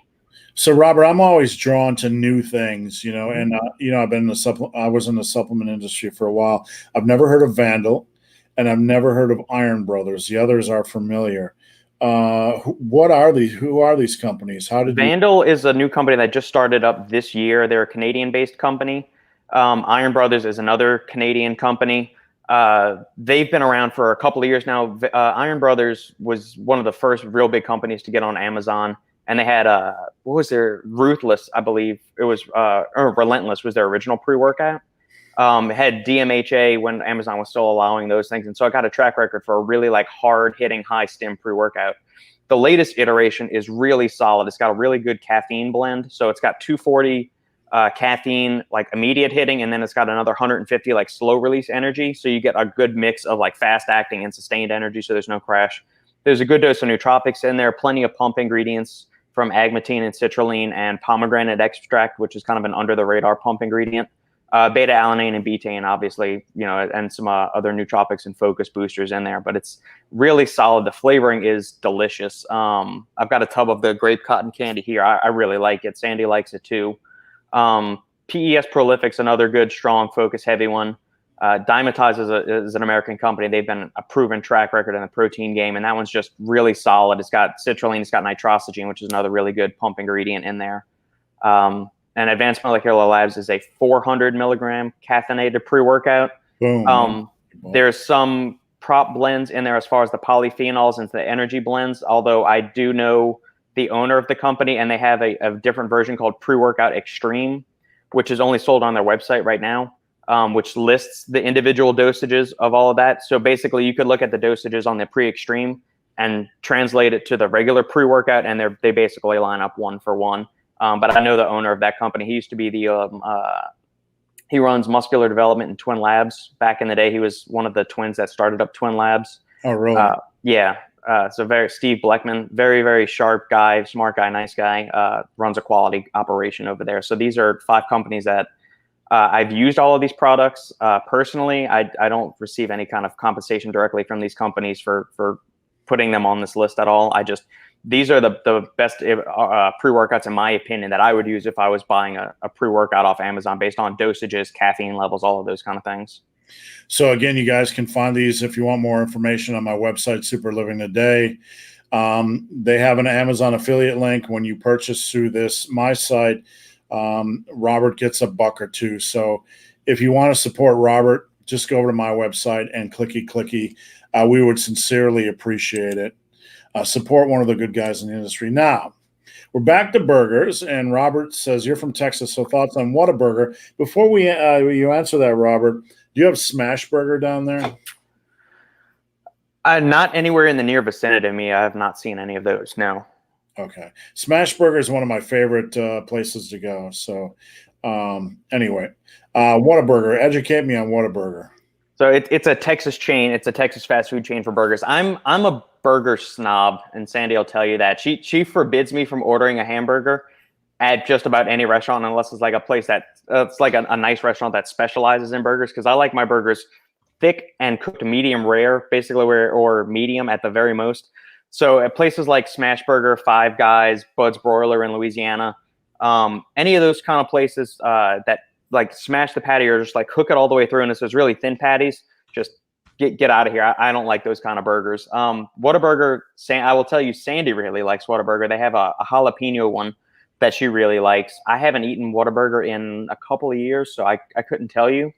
But I mean, I remember the last time I had it, I really enjoyed it, but I haven't had it in a couple of years now. The last time I had fast food, I think, was Raising Cane's last summer when we did that after a leg day, which is fried chicken fingers and crinkle cut fries. All right, so I'm about to perhaps educate you, Robert. I'm sure Alan Roberts knows about this. And if you like burgers, I'm sure we're going to get a shout out from somebody that's watching. Burgatory. Ooh.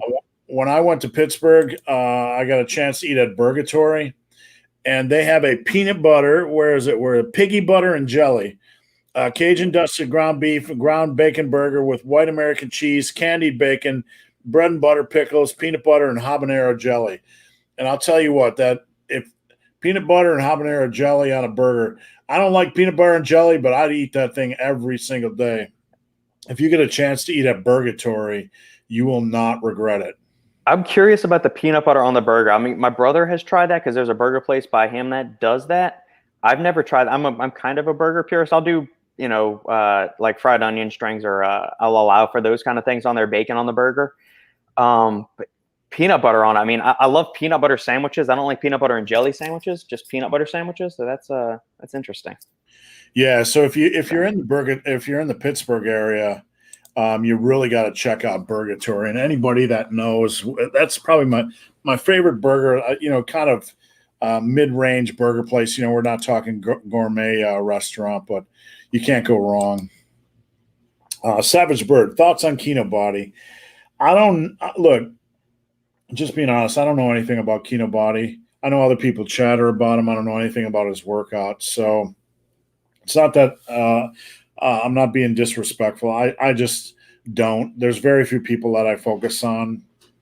Robert, I imagine you don't know much about him either. I mean, I know he's a brilliant marketer. As far as his actual knowledge, that's a different thing. I would, for more information on Kino Body, go check out James Linker over at Shredded Sports Science. He's got a couple of videos, or one Lane Norton did a video on Kino Body's misconceptions about fitness a couple weeks ago. Go check out their videos. Now, Robert, people have been asking me for a while to deconstruct certain workouts. And me and Robert were actually talking about putting together some content for my website. And I think it would be very interesting to deconstruct workouts like this, Robert, in our seminar type of environment. Yeah.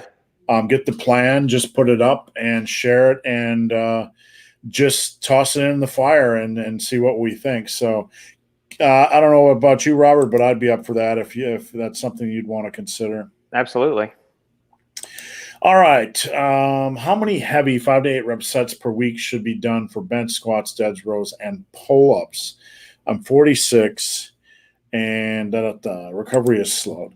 Well, if recovery is slowed, first thing I would get you to do is make sure your diet's squared away, make sure your sleep's squared away, and maybe check out a wellness clinic to see if they can boost you a little bit, maybe.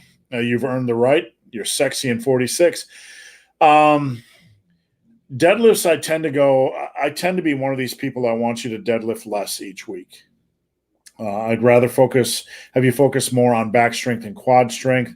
Generally, 3 sets is about all you need in my book for deadlifts a week. Benches, squats, benches and bench variations, maybe 6 to 8 max. I usually have people do 2 bench press variations a week. And squats, probably about the same thing. Rows, there's so many good back exercises, rows and pull-ups. There's so many good back exercises that I like to mix them up. Barbell rows, dumbbell rows, seated cable rows, lat pull downs, pull-ups, etc. Robert, anything to add? No, you handle that one exceedingly well, Steve. All right, what do we got next? Bill Leach, McDonald's fries. Sometimes you just have to enjoy life and not worry. Yeah. Oh, yeah. Yep, I hate fries, but man, I could probably just dive into a vat of those things and eat my way out. Steve, did you ever have Rallies or Checkers by you? They had like the Cajun spice fries. Those were addictive too, man. I love those things. Checkers, yeah, but I've never stopped in. There's so many burger joints as you travel the U.S. You just don't know. Like, you kind of develop a fear. Like, I'm going to stop in here and that's going to taste like ass. Especially with fries, Robert, would you not agree? Like, how many times have you had a new restaurant's fries and they're like, this is just awful? Well, you also know that they fried them like 2 hours ago and they've just been sitting under a heat lamp forever and they taste old and nasty, and it's just it's if I'm going to indulge in something, it better be freaking phenomenal. If I'm going to have something that's as micronutrient void as French fries or like a donut, I'm going to get it when it's hot, piping, and fresh. And that's it. Oh, guilty pleasure, beignets from New Orleans. When I was in my younger years, we would go to Cafe Du Monde and I could eat 2 orders of those things without even blinking. Plus one of the Borden's double Dutch chocolate milks. That's like 300 calories only for like a 12-ounce bottle. I love that stuff. I mean, it's whole milk, it's a bunch of sugar, a bunch of chocolate. So good especially with 6 hot beignets dusted in powdered sugar.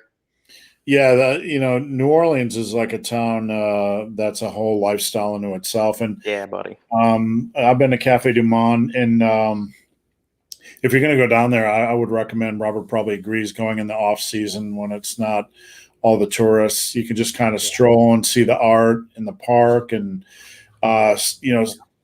just don't, when somebody comes up to you and talks to you about your shoes or whatever, be really careful, because there's a lot of people down there trying to con you out of your money.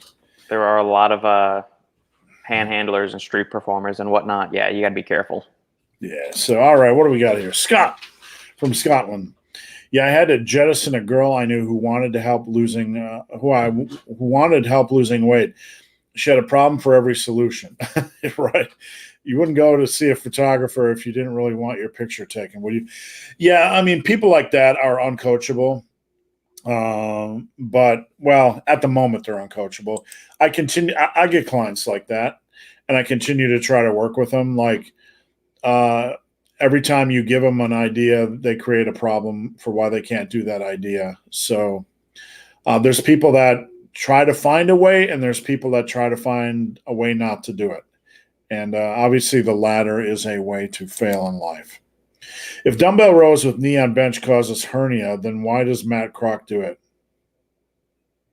I think this is because Athlete X released a video a couple years ago saying Jeff didn't recommend him because he got a hernia from doing them with his knee on the bench. So that's why he recommends the tripod stance, where your legs are kind of straddling the bench and you've got one hand on the bench. So you've got 3 points of contact for support. That's going to be an individual case. I mean, I've always done them almost like the lawnmower style is the way I feel the best contraction on them. I've never heard of anybody else getting a hernia from it. And I'm not being dismissive because I'm not a physical therapist or a doctor, but don't overthink this thing. I've never had a client with an issue like that. The main thing you got to consider, and this is a bigger issue with rows, is taking care of your lower back, because once you get stronger, rows and barbell rows start to place a lot of strain on your lower back. And when you're doing all these exercises weekly with squats and deadlifts, you really have to be aware of the pressure on your lower back. People ask me why I set down the dumbbell after each rep on dumbbell rows. Number one, it's to give my lower back a break. And they're like, well, you're not getting enough time under tension. Dude, I'm doing 15 to 30 reps on dumbbell rows. I think I got the time under tension thing mastered. But I just find it takes a lot, for me personally, a little bit lower stress on the lower back. So like Robert said, mileage may vary. Yeah. Well, also, if you're doing like the dead stop thing where you're actually contacting the ground, you're generating more power and explosiveness having to go from that way instead of just coming from a dead hang. You're going from the floor, you're having to rip it up off of there. So that's it's going to have different benefits too. Yeah. And look, a dumbbell row you should be doing a lot of weight with. And that's one exercise that really irritates me, because the average man severely underestimates his strength that he can build in his one-arm row. But if you are stopping this on the way down, Robert, what muscle group is going to be highly involved in trying to slow the momentum and gravity of a 150-pound dumbbell row? The biceps, right? Yeah. So I would like a deadlift. When I'm doing a heavy row, I'd rather let gravity have a little bit piece of that equation so I can take care of my biceps. All right, we got Frank Fitness. Afternoon, guys. I can't think of a question this week, but have a great weekend. You too as well. Is it bad for recovery sleep if you take a nap during the day and get less sleep at night? It's good to take a nap during the day. I think research backs that, Robert, doesn't it? Yeah. Yeah, naps are definitely productive. You may not want to take it too close to the time you go to bed as the one caveat I would say, just because that actually could make it more difficult to sleep at night. So if you're going to take a nap, let's say you're going to bed at 10 o'clock, you probably want to take your nap somewhere between like 12 and 2. I wouldn't take a nap at like 4 o'clock if my bedtime is 6, unless you're sick or something. But if you're feeling fine, that taking a nap that close to bedtime could probably disrupt your sleep. So get your nap in earlier the day if possible. Yeah, I mean, it's very rare where I take a nap, but occasionally, like a couple times a year, if I'm feeling like drained before 3 o'clock, I'll go recharge for 30 minutes. After that, the question becomes, I just need to go to bed earlier tonight. I need to suck it up and go to bed earlier tonight. Yeah. Is it bad to eat tuna 2 to 3 times a week? Robert, I'm going to go take a leak. I'll be right back, and I'll let you handle this one. Oh, that's convenient. Yeah. It depends on the type of tuna. So the chunk light tuna that's usually packed in water is safe to eat a couple times a week. There's other forms of tuna that you would want to stay away from, like we were mentioning earlier, that the larger chunks, like the big eye tuna, the tuna that you get from sushi joints and stuff like that, those are the really honking huge size tunas that you want to eat in moderation. They have the higher levels of mercury, and that can accumulate and be toxic to the body and especially the brain. So go for the chunk light tuna packed in water if you can. That's safe to eat 2 to 3 times a week. I mean, hell, bodybuilders lived off multiple cans of tuna in like the 80s, 90s, and early 2000s for years and years while they were building muscle. So yeah, it's safe to eat tuna, but go for the chunk light tuna that's packed in water. And while we're waiting for Steve to get back, I'm going to see if I can find that website. I think it's the Monterey Bay Association. Bay. I think that's what it's called. I could be wrong. Seafood Watch, official site of Monterey Bay Aquarium. So yeah, there we go. That'll go to seafoodwatch.org. That is going to be the good spot for all of the mercury and the best fishing practices to go to. All right, I'm back. What did I miss? Any fun stuff? I finally remembered the name of that seafood watchdog site, which ones to eat, which ones to avoid. And they were asking, so I basically told them, go for the chunk light tuna packed in water. That's got the lower levels of mercury because it's one of the smaller varieties of tuna. So the kind that you usually find at sushi joints are the really big ones that you got to watch out for eating too many times. Well, that just burst my bubble. I want sushi every day of the week. Would there be any special tips for muscle growth if your body type is like Robert? I have a martial arts background, karate. Eat more. That's the biggest. I just need to eat more. That's my problem. I wish people. I mean, people assume like I was this, amazing body type genetic freak. Sorry, I'm just going over to Facebook here to try to temporarily block notifications from Alan's group because they're blowing up like mad. I was just a skinny, scrawny little kid. The muscle growth is just going to be about attacking it and getting your nutrition nailed down, just like we talked about. So, really, if you just focus on those two things, you're going to maximize whatever you got. And you're going to be ahead of 98% of people, because 98% of people, this is more of a hobby than it is serious. And, not a lot of people maximize it. It's just the way it is. All right. Sorry, I was distracted there for a moment. What do we got next? Good grief.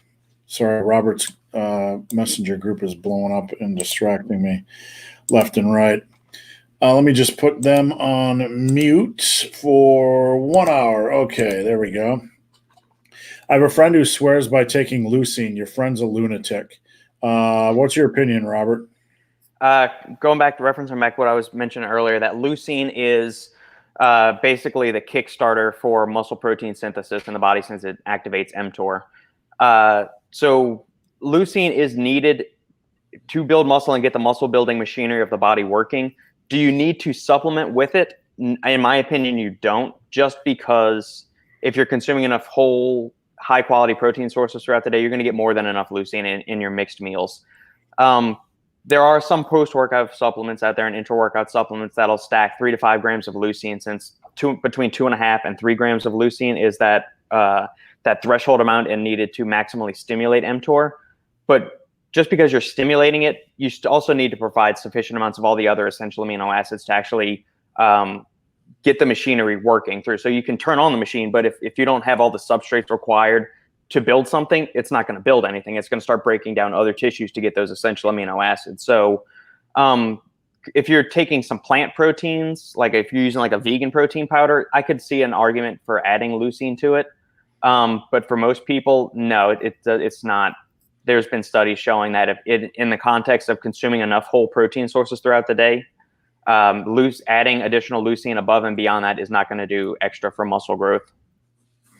And NADPAT, I didn't, mean to derail the conversation. I was just being a smart ass. But, and the reason why is like, we all hear these stories. Like I have a friend who swears by, like I had a client that said he has a friend that has some band that goes around his waist that jiggles or zaps or magnifies and something, and it burns fat magically or something. So that's kind of where my knee-jerk sarcasm was from that. Jeremy O, tired of hearing about Greg Doucette. Yeah, kind of. I mean, I respect Greg, but like, can't stand listening to him. I don't really, he's probably thinking, who gives a shit if I can't stand, like, he probably can't stand listening to me either. It's not my cup of tea. So, do you have clients that feel shot out and feel like there's nothing that they can do? Do you feel shot out? Oh yeah. I mean, people that feel like they come to me and like, it's game over, that they've been grinding for a while. Yeah. I mean, a lot of people, but that's what I do. I focus people. I just put them on the path, and it's a long path. It's not a path that happens overnight. And all I can really do is try to keep them on that path, because I know where the path goes. And muscle building clients an interesting beast.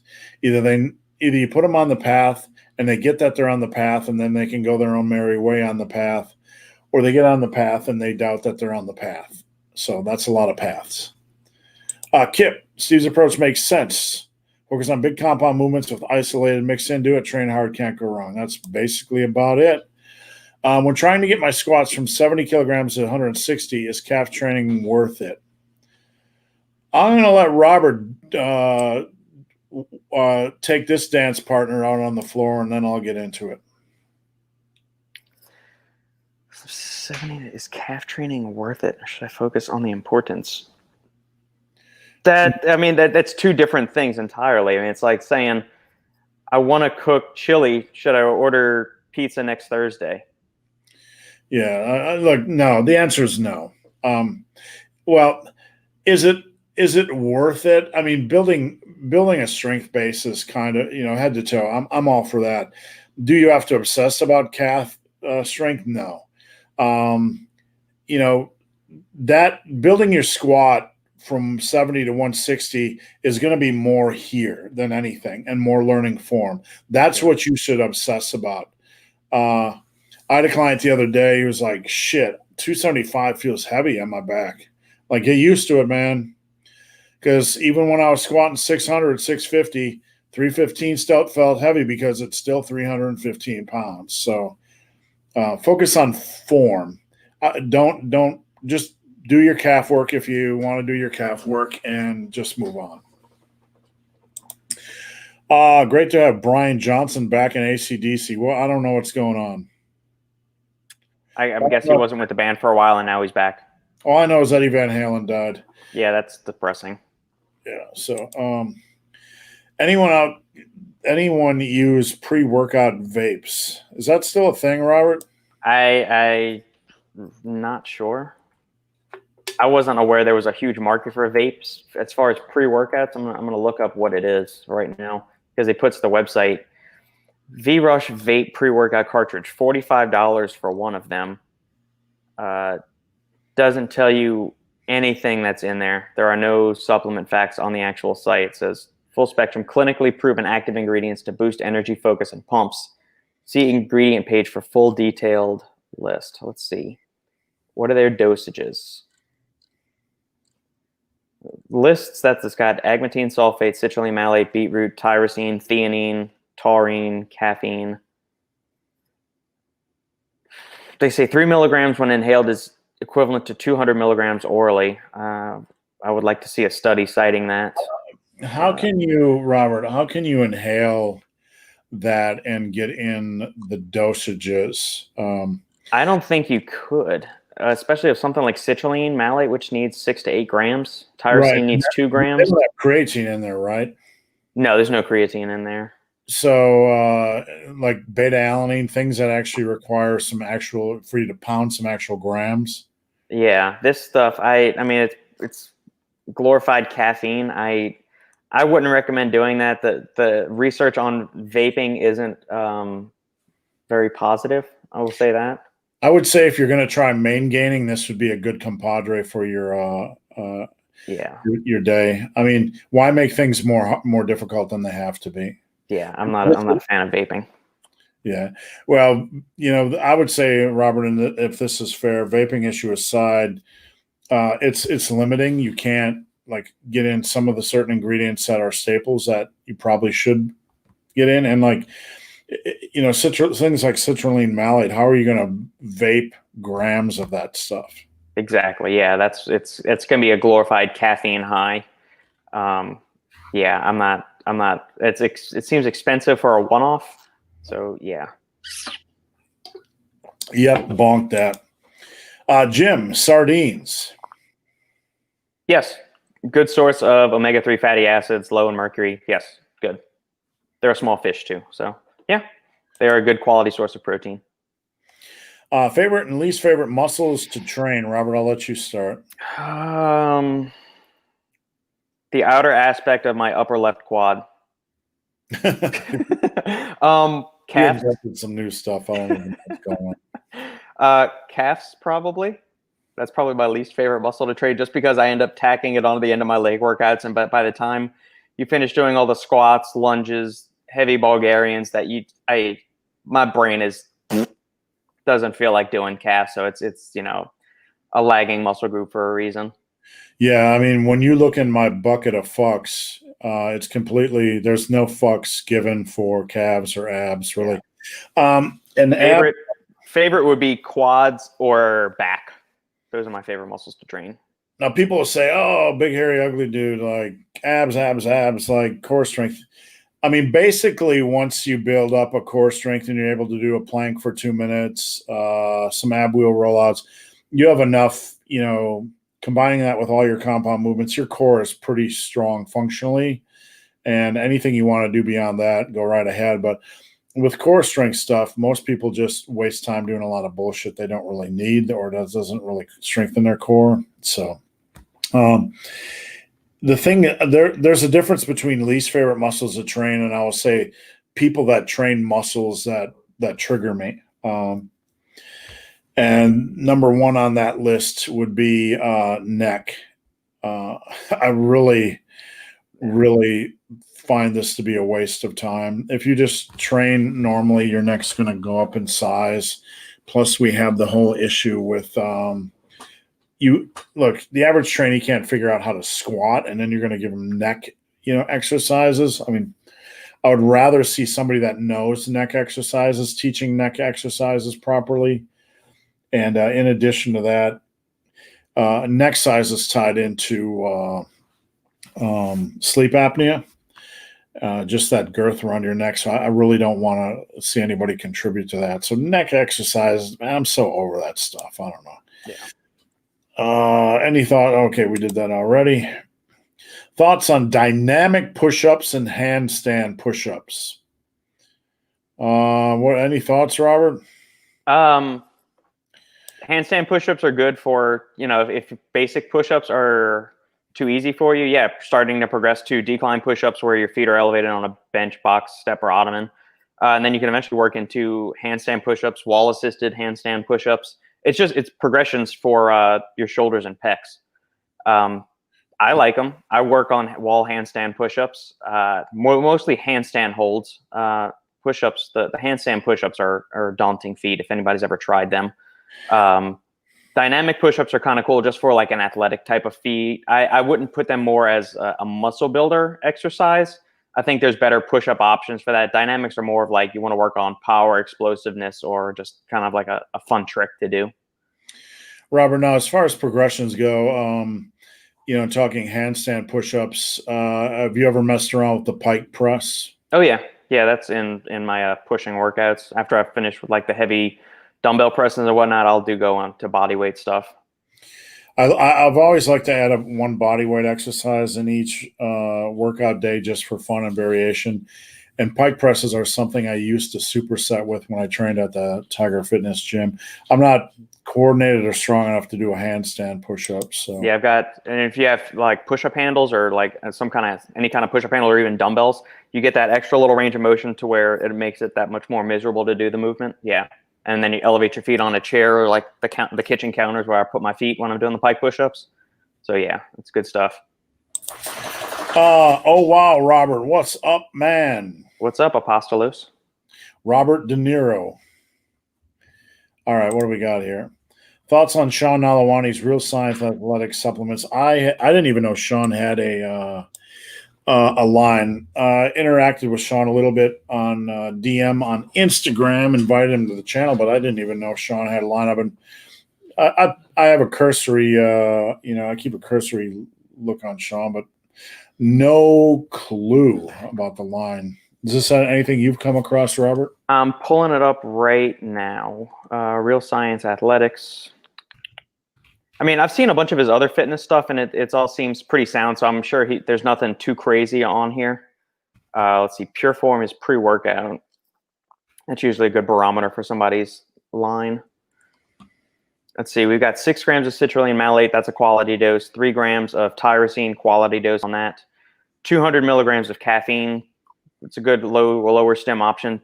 This is where they lose me. 200 milligrams of theanine. Now, I understand there's research out there showing that theanine enhances the focus aspects of caffeine. So it takes, caffeine is a stimulant, and some people get jittery on it. Some people feel a little overstimulated by it. Therefore, putting theanine into that helps kind of harness and refine that energy and focus to make it a little bit more productive, get you a little bit more zoned in. I personally hate theanine in pre-workouts because it zaps the energy for me personally. Some people really like it. I don't personally. I like it in a nootropic. Now, in that top 5 Amazon list that I listed of the pre-workouts on Steve's site, one of the products on there, PES Prolific, does contain theanine in there. So it's it's an okay. I mean, this is a solid profile. You're not going to go wrong with this. Could there be some other options that he would add to it? Yeah, I would like to see a few other things in there. But overall, this is, I mean, it's bare bones, but it's simple and basic. It'll get the job done. You got citrulline malate there for ammonia buffering and nitric oxide production and blood flow. Tyrosine for focus and some anti-stress benefits. Stevia obviously is the sweetener. 200 milligrams of caffeine, which is kind of like that bottom threshold dose for performance enhancement, and theanine. So you'll probably, for people that are not experienced with pre-workouts or don't react well to stimulants, this is probably a good entry-level pre-workout. I would like to see, no theanine at all, and maybe one or two other ingredients on there, something like taurine or agmatine maybe, or some other focus boosters. Yeah, and we've talked about this before, Robert, one of the issues with pre-workouts is that if you want to build a Lamborghini of pre-workouts with all the modern ingredients and science, it generally would taste like ass because it's hard to flavor all those, together. Yeah.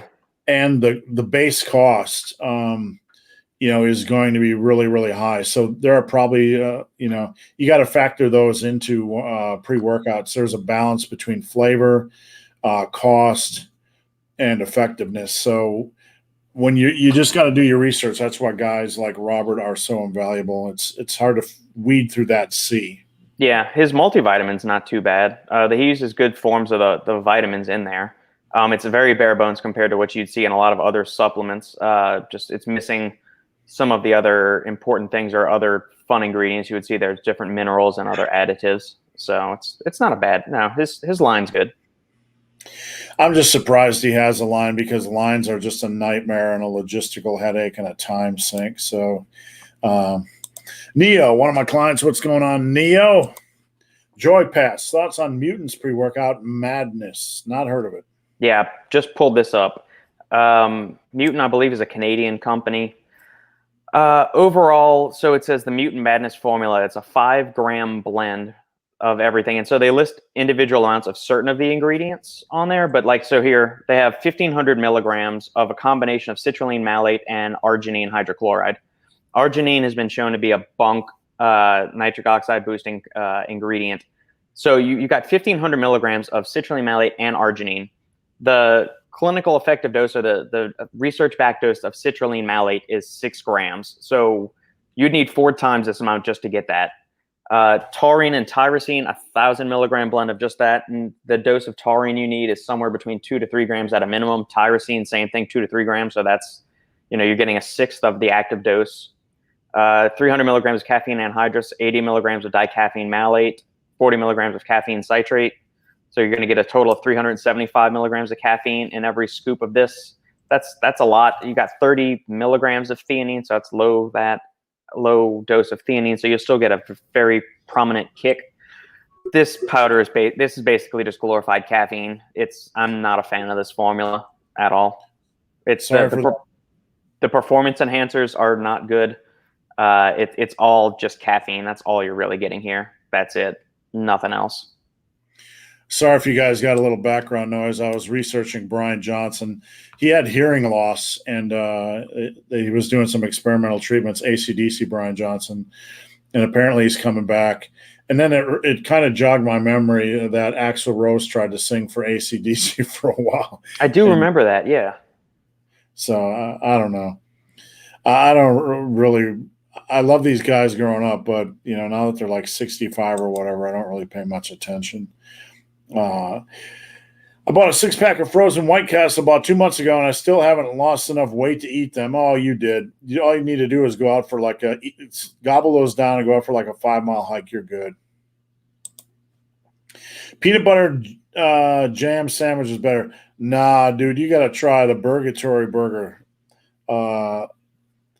It's next level. Just peanut butter. Well, this was my lunch almost every day during the summers in high school. And eventually I started calling it the Robert. Peanut butter sandwich, big 16-ounce glass of white milk, and spicy nacho Doritos. Just whatever. So you take a regular sized plate. And peanut butter and jelly. Yeah, no jelly. No jelly on that sandwich. Get that shit out of here. Just peanut butter. Peanut butter on bread, glass of milk, spicy nacho Doritos. I could live off of that forever. It's delicious. No, what you need to do is you need to get 2 pieces of white bread, some nasty American cheese, and slap your Doritos on there with a lot of mayonnaise. That sounds gross. All right. You guys have me starving now. I'm starving right now too. It's about lunchtime for me. We more endomorphs to start a fitness channel. Endomorphs, ectomorphs, mesomorphs, all that stuff's nonsense. So I hope you will toss that aside. Hi, sir. I'm thinking of purchasing your RepGo system from your website. Would it help me achieve the 315-pound bench press? I mean, it's not magic, honestly. No workout is magic. Anything I put out, and I have a lot of workouts. I have bench press books over there as well, bench press workouts. Anything I put out will get you on the track, but nothing will ever guarantee you get a 315-pound bench press. And there are a lot of workouts that I haven't put together that'll get you on the right track. So my system will get you on the right track, but it's a lot of hard work and a lot of focus on diet. So, if you have any questions, that's as real as I can get. I just want to say I really appreciate these streams. Well, we appreciate you tuning in almost every week. I think you're here. So thank you. I'm currently 135 for 20 reps. This is a gentleman that wants to bench 315. That's good, man. I mean, you start to get to the point where you're 135 for 20. I have a system, on benching that has been very successful for a lot of people. And it's just some random bullshit I made, but I put it out and people started using it and they started seeing really good results. One day I got bored with benching. So I'd go in and I'd load up like 225 for 5. And then I'd go 225 for 10. Then I did 225 for 10. And then on the 4th set, I tried to get 225 for 20 reps. And when I got more than 20 reps, I added 5 pounds to that scheme. And I just started doing that, just kind of a challenge to see how it worked. And I put it out basically as a workout. And a lot of people started seeing really good results. And it's not magic, but I think a lot of people start doing more volume and focusing more on progression. So I think that's why. Oh, this name, Bilal Salim Turkan. Sorry if I messed it up. Can I rely on dumbbell rows, rack pulls, and weighted chin-ups only for overall back thickness? That's a good selection. By chin-ups, I assume you mean pull-ups with palms away from your face. Chin-ups are more bicep-centric. Pull-ups, I assume you mean pull-ups. That's a very, very good mix of exercises. Robert, anything to add? If he's got rack pulls, I'm assuming he has a barbell, so you maybe could throw in some of the Meadows rows too, which would be really good. Where you get the barbell on the side of you and you kind of pull out instead of pulling, so dumbbell row is pulling back straight this way. The Meadows row kind of goes out to the side, so you get more of the upper back, the rhomboid and everything, rhomboids and upper traps. That's a really good one as well. Weighted chin-ups, weighted pull-ups, inverted bodyweight rows, all of those are good. But yeah, that's a solid exercise selection there. Monica, what about fresh tuna instead of canned? It's kind of the same thing. It's the size of the fish and the type of the fish. So it doesn't matter if it's fresh or canned.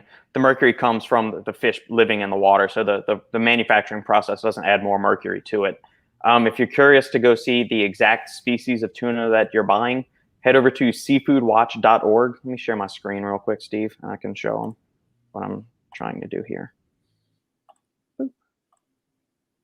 Okay, and then can you click that down at the bottom? Yep. There we go. All right, so go to seafoodwatch.org right here, and let's see if it loads. Okay, and so you go right here, and you can type in tuna, and if it decides to load, it'll load. Come on, tuna. And then it'll give you a basic rundown of what it is. And obviously tunas, there's so many different varieties. They have good choices for tuna. So they have best, good, and then various ones that you want to avoid. And you read through here and it tells you why you want to avoid them. Most of the time it's due to the high mercury content. So albacore, certain varieties of albacore tuna, bluefin tuna, ahi tuna, big eye tuna. These are the kind that you usually get at the sushi restaurants too. So that's why you want to limit the intake of those to maybe once a week at most. Certain canned tuna, like the chunk light tuna in water, is probably one of the safer bets to go for. All right, that's good to know, Robert. Thank you for that insight. As long as you hit those twice a week, not sure what he's referring to. Maybe the back workout, but Possibly. those are always small. I'm not sure there either. What's some of your favorite post-2000 metal bands? Robert, are you a metalhead at all? No, I like classic rock. I can do some of the 80s bands, but like heavy metal stuff or like the death metal, that's never really appealed to me. Yeah, I got kind of what's the pirate metal band? I used to listen to these guys a lot. I don't even know if I can put this through the Swashbuckle. Swashbuckle's kind of, I mean, they're a pirate band, and I hate gimmick stuff, but their music just kicks. It's just full of testicles. It's just aggressive and gnarly and just good to listen to. It's just really, really driving. So that's one of my favorites. And I forget shit. What is my PR song? There's a band, I'll probably think of it during this live stream that I really got attached to, but I cannot remember their name right now. So when I do, I will let you guys know. Come sail away. Come sail away, bitches. Favorite food and snacks for bulking. Robert, I'll let you lead with that, and I'll fill in the cracks. Foods and snacks for bulking. Anything that's high calorie and easy digesting. It doesn't take up a lot of room in your gut. So lower fiber foods, I would say. So stuff like peanut butter, whole milk, heavy cream. Making shakes is a godsend for trying to put away a lot of food. So take 1 or 2 cups of heavy milk with some heavy cream, 1 or 2 tablespoons of nut butter, a big handful of rolled oats, 1 scoop of protein powder, cocoa powder and cinnamon as well as something I like to throw in there. Buzz all that up in a high-powered blender with some ice cubes and or some chocolate pudding mix and a frozen banana to help make it taste like a milkshake or get the consistency of a milkshake. Drink that and you could easily cram like 600 to 1,000 calories in a 16 and 24-ounce shake without trying.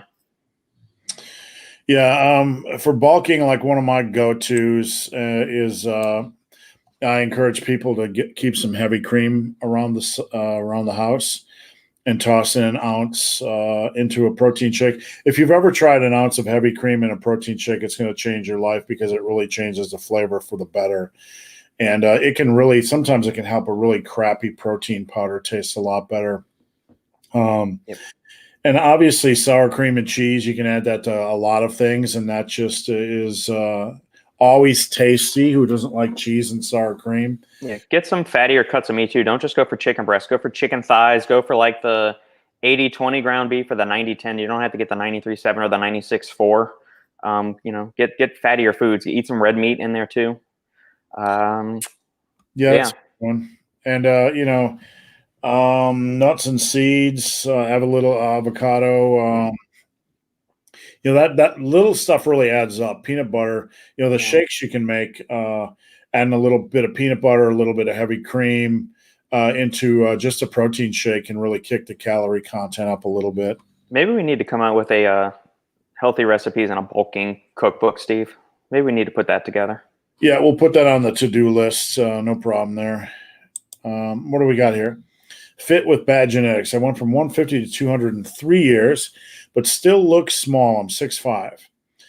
How much genetic potential do I have left? All right, this is a interesting puzzle right here. So basically, at 5'10", your genetic potential, lean muscle, lean body mass, if you had no fat at all, which obviously is not possible, but that's what we're looking at, would be around 178 to 180. So I use 180 just because it's a round number. For every inch above that, you had about 5 pounds of body weight, just because you have more bones and blood and stuff. Mm-hmm. So you're 7 inches taller than me. That would put your potential, lean body mass potential, natural potential at 210. So at 250, what's 210 divided by 250? Exactly. That would be a 16% body fat. So at about 250, you could be at 16% body fat. So you're about 50 pounds under your natural potential body mass. So that's a lot of muscle that you still have less left to build.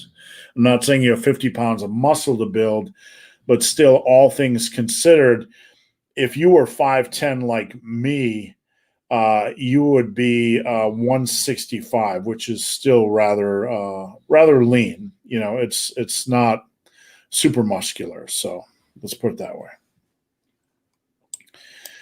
Terrence Burnett. Have you guys heard about the guy that passed away from eating too much black licorice? Is this can anybody pass us through Snopes real quick? I have not heard of that. Let's see. Died from black licorice. I'm one of the few people that didn't mind black licorice every now and then. A man died after eating a bag of black licorice every day. This is in the New York Times. No, I haven't heard of that. At least he died doing what he loves. Cheers. Thanks, guys. You're welcome. Why is it so hard to progress on barbell rows? Been stuck forever at 5 sets of 12 with 135. The barbell rows are a funny exercise. When you kind of get to your limit, the last set becomes a little bit, you go from, okay, that was a good row to, okay, I completely lost momentum. So that's when I stop a set, when I hit a row like a rep like that. There's too many variables. You're doing a lot of reps. So you definitely got volume in the mix, but if you've been stuck at that for months, there's something else wrong with the equation, nutrition, etc. So it's a puzzle that I would have to look at all the pieces with to try to figure out. Robert, do you have anything to add? It could be a weakness in the low back or maybe one of the other supporting muscles too. That could be a limiting factor. We all have those exercises that are just a bitch to progress on too. That's something else. But form assessment would probably be the way to go. It's kind of hard to say that. Yeah, I'd have to look at your program in its totality. So I don't mean to be dismissive. Where can I find a quality multivitamin? We're gonna put there. I've got a list that I'm sending Steve as we speak, and that's gonna be up on the site. I'll give you 5 choices that you can get off of Amazon. Okay, thanks, Robert. So tune in as soon as Robert gets that to me. It'll be at my website right above here. There's a menu item that says top 3, and if you click on that, you not only get the quality multivitamins, but you get to give Robert $1 or $2. Help him buy a whiskey. He needs it. I wouldn't take anything Mutant makes based solely on their marketing style. Robert, what would you have to say regarding, like, there are companies that do a lot of hype, and there are companies that their marketing style, you're kind of like, that's gamey or that's a little bit bullshitty or whatever. Yeah, but they still make good products. What's your opinion on that personally? I'm somebody this is going to sound weird, I guess, but marketing for supplements has never really been the thing that makes me jump to the thing. It's I'm kind of in that 1 to 2% of people that actually concerned about what the label says. I never look at the marketing for the supplements. Like the old Muscle Tech ads, this is before I got into supplements, had like huge, like Jay Cutler and all the big bodybuilders out there curling these dumbbells and all that. Mutant's kind of the same way. It's hardcore bodybuilding brand. You can still make quality products and have that gimmicky shit going on, but do some education and figure out, don't ignore the noise that's always going around the supplements, and try to zone in on what the actual labels say. So thanks, Robert. I just remember the song that I like. It is from a band called YOB. Mm-hmm. I'll share that real quick. I would encourage you guys just to give this a listen. And it's called Grasping Air. The first 20 seconds are just bass rumblings, and then he screams really loudly, and then you can go into a raging fit and hit a PR. So there you go. Guys, we're drawn to a close here. We're almost at the end of our questions. So if you have anything you want addressed, get it in now, or else we'll be closing the book for the day. We've got about 5 or 6 left. Just peanut butter for the win, no jelly. I'm not a big jelly fan. Not a fan. Not a big fan. Peanut butter and a sliced banana on toast. Banana is one of those fruits I can eat, but I'm not the biggest fan of. I don't know about you, Robert. I like bananas. I enjoy them. I like them. I usually buy them from the store, cut them in half, and then freeze them, and that's when I'll throw them into a shake or a smoothie or something. What do we got? I was 52 kilos, 10% body fat. And then after 4 years of training, I achieved, 20% body fat. How much muscle should I expect from first cycle at max? I'm trying to make sure I do this question justice. How much muscle should I expect? A cycle of, I'm assuming you're talking about a cycle of steroids, but I don't want to assume. I'm trying to make sure I don't miss anything. Robert, am I missing anything here? No, that's the way I read it too. Maybe he meant a first bulking cycle, but yeah. If you're a man and you're just looking at a bulking cycle, and we're not talking about performance enhancing drugs here, you could probably expect, if you train perfectly, you're still pretty light, but there's too many variables. We don't know your height, your weight, your age, your training, but yeah. Right now, you could probably expect 10 to 12 pounds of muscle in a year if you train properly naturally. Is eating healthy, higher cholesterol foods bad when bulking? No. Robert? Nope, not at all. The body does make cholesterol, but we've seen enough research to show that for most people, unless you have some kind of underlying health condition, eating cholesterol-laden foods does not adversely impact blood lipid panels and blood cholesterol levels. Your body just downregulates how much cholesterol it puts out if you're getting more in from your diet. So enjoy your eggs, enjoy your shrimp, all the other good cholesterol-rich foods out there, cheese. All right, and I want to say before we close out, if you guys have any questions and you're tuning in late, you can find Robert on Instagram at The Supplement Engineer. Robert does a live every Wednesday, and I wish it had more people because Robert is too brilliant. So, Robert, I just want to encourage you to keep going at that. And just stay consistent. That's every Wednesday. What time, Robert? 4:30 Central, 5:30 Eastern. It's me and my vivacious, lovely wife Sandy, who adds the salt and pepper to everything, all the excitement. I'm there for the nerdiness and banter, and she's there for the looks and the laughter. Yep, I'm there for the looks and laughter as well. So thank you, Robert. You can find Robert. Robert, you're involved with an amazing podcast as well. How many episodes are you on? I'm running 2 of them. So I had the Supplement Engineer podcast, which is the one I started. It's officially 2 years old now. I've got 100 and the 128th episode just released today. That is basically me sitting down one-on-one with various brand owners, supplement research, ingredient scientists, people that are actually in the lab doing the research on these chemicals that are coming out. I've also featured brand owners on there, some top bodybuilders. John Meadows been on the podcast. Scott Stevenson's been on the podcast. John Meadows actually been on there twice. You've been on there twice, Steve. So we talk all things supplements, supplement marketing, giving consumers kind of a behind the curtain look at what actually, how the sausage is made, what goes into starting up a brand, how do various brand owners decide which products to release, what goes into the formulation process. And then the other podcast I host is called The Final Scoop, where it's me and 4 other guys that are industry insiders. So TJ at Fitness Deal News, which if you're looking for a place to buy cheap supplements, not necessarily like the best product labels, but like just cheap supplements, like a cheap pre-workout if you only want caffeine, fitnessdealnews.com. He's on there. Shane from Stack 3D, the top news site in the industry.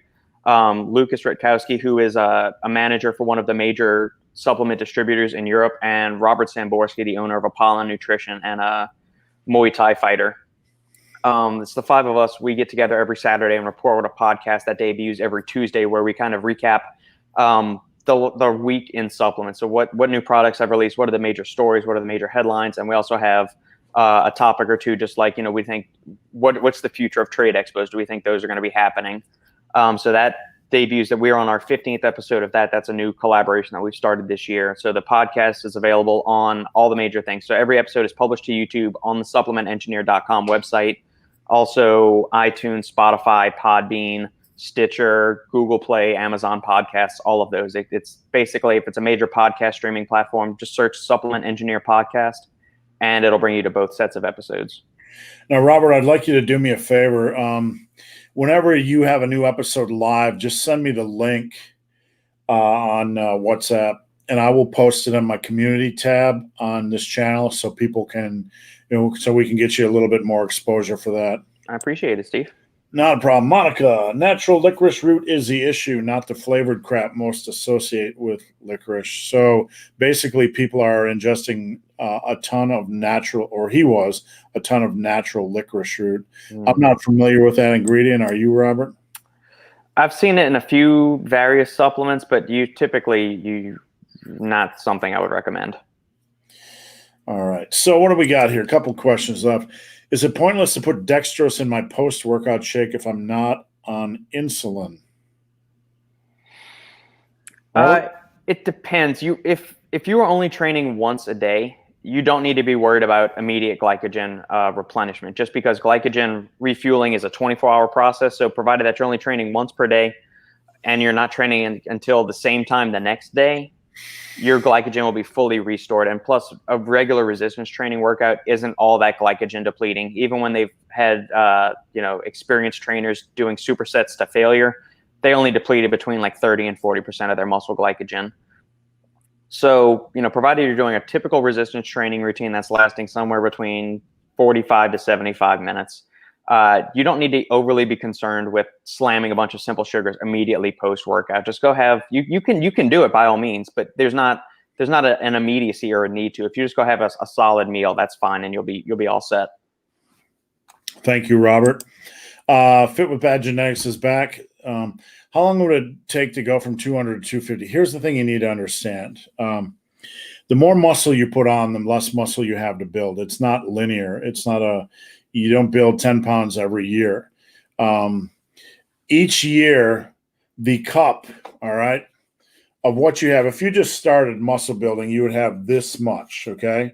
If you train properly, each year you can burn through half. You have the potential to burn through half of what you have left. And that's a generic number, but it's fairly accurate. Year 2, it would be that. Year 3, that. Year 4, that. Year 5, that. On and on and on. So basically, if you're looking to put on 50 pounds to your body, you want to keep that in mind. You don't want to have you want to gain a little bit more weight the first couple of years and really slow the horses after year 3 to 4. So where you are at, until you are rocketing with your training, excuse me, I would aim for 1 pound a month, 1.25 pounds a month for the first 2 years. Excuse me, COVID. For the first 2 years, and then really slow the horses to 0.5 pound a month after that.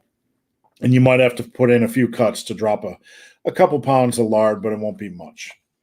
And Neo, my client, asked about where the podcast is published. And Fit with Bad Genetics and anybody else watching, if you need coaching, head over to my website, Super Living Today. Only $80 a month. That's an amazing deal if I do say so myself. Robert said his podcast is available on all major platforms. Just search The Supplement Engineer. Yep. I'm at the gym at 4:30 on Wednesday. We'll be there. Meet you there. Just poking at you, Greg. Are there any proven studies that confirm deadlifting and squatting as natural growth hormone and test booster? This is such a dead horse to me. The best way to boost test, and Robert, you back this up with your opinion, please. The best way to boost your hormones and maintain your hormones is to eat right, get proper sleep, train, get some cardio, get outdoors in the sun, all the known things. So, you get a little spiky wikey from doing a lift. It's not going to dramatically change your life, Robert. Correct. Yeah. I believe James over at Shredded Sports Science also did a video describing this in detail. But yes, there are studies showing that heavy compound movements, but any exercise in general is going to lead to alterations in your hormonal profile. The catch is that these things are extremely transient, meaning they are very short-lived. So your test levels and your growth hormone will spike very briefly, but within an hour or two of your workout ending, they're back to their normal baseline levels, or whatever their homeostatic levels are. So it's nothing on par with what you would get from some kind of exogenous anabolic.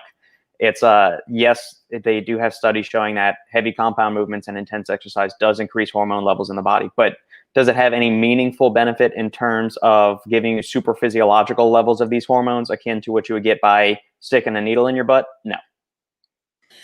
And the thing is, like, if we're looking at raising hormone levels, again, we need to come back to the long-term plan, and that is taking care of your body with sleep, with all that kind of good stuff. So just keep that in mind. That's the long-term game plan. Quick question as a beginner and intermediate. I'm seeing increasing weights on the bar, but not massive gains on my body. It's a long-term game plan.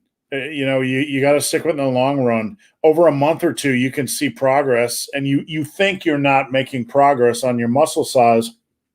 It's hard to measure a quarter inch, but those quarter inches add up fast. So you need to take measurements every month, arms, legs, whatever you want, and you need to be patient over the course of a year. If you are eating properly and you continue to see progress on the bar, that arm will grow, that leg will grow. And Neo just said he subscribed on Spotify. Now, one thing before we go, Robert, and I'll let you go. I want to let everybody know that I found a website, and I'm not affiliated with them, but today or tomorrow for my birthday, I'm getting in a new bar. And I found a Buffalo bar or a Bow bar on Titan Fitness, titan.fitness. It's titan.fitness. And these guys have a lot of stuff in stock, right? So a lot of you guys are looking for stuff in stock. I don't know how their review, the reviews, some of them seem to have a lot more reviews than, no, I guess they're reasonable. But I found my Buffalo bar on here for $199, okay? And not only was the price reasonable, but they shipped it out within 2 days, and it'll be here tomorrow. So in like 4 days, I ordered it, and my bar will be here. So if you're looking for stuff, I would check out titan.fitness because they were lightning fast for me, and hopefully they don't screw up my order and I regret that. Robert, any parting thoughts before we go? You getting in any specific trouble this weekend, or just drinking heavily until you pass out? Pretty much that one. No, we're going to our favorite local distillery, Iron Wolf Distillery, on Saturday. Like I mentioned earlier, we will be doing that. And so Sandy's on fall break this week, so she's off school today and Monday. The Halflings daycare is closed on Monday for a teacher in-service day.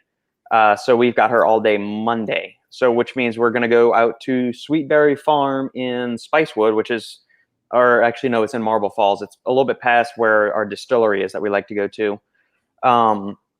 And we're going to do the pumpkin patch out there. They've got a bunch of other little games and fairs and berry picking, apple picking, all that kind of shit for family and friends to do. So we're going to do that Monday morning. I'll try to sneak some work in there. And outside of that, drink some bourbon, relax, enjoy the sunshine, and enjoy life. Yeah, enjoy fall before winter gets here. I don't imagine your winters are too bad. No, it's supposed to be it's going to be 93 on Sunday. That's Texas fall for you. Robert, we need to just put together a glutamine destroyer. Glutamine. No. Don't use glutamine. Robert, No. Any advantage using glutamine during a cut? No, not at all, because you should be focusing on consuming enough protein. That's going to be the most important macronutrient on there. Even in a cut, I don't think glutamine is going to be a limiting factor. If anything, it's insulinogenic amino acid. It's going to raise insulin levels in the body. It's going to just provide your body with some other kind of substrate to oxidize and metabolize for calories. So no, just consume enough dietary protein. Don't waste your money on glutamine. Your stomach's going to break it down before it even gets to your muscle tissue, because the stomach is very greedy and has a much higher turnover rate than skeletal muscle tissue is. So it's going to get broken down and digested, absorbed into the lining of your gut and your intestines, and used to repair those before it ever makes its way into the bloodstream to support muscle tissue. I'm going to give you guys, you programmers, a simple program to handle all glutamine questions. 10, okay, the question is glutamine, question mark. 10, go to 20. 20, no. Okay, those of you that program know what I'm talking about. All right, Robert, have a great weekend. I'll see you next Friday. All right, Steve, have a good one. Yep, bye.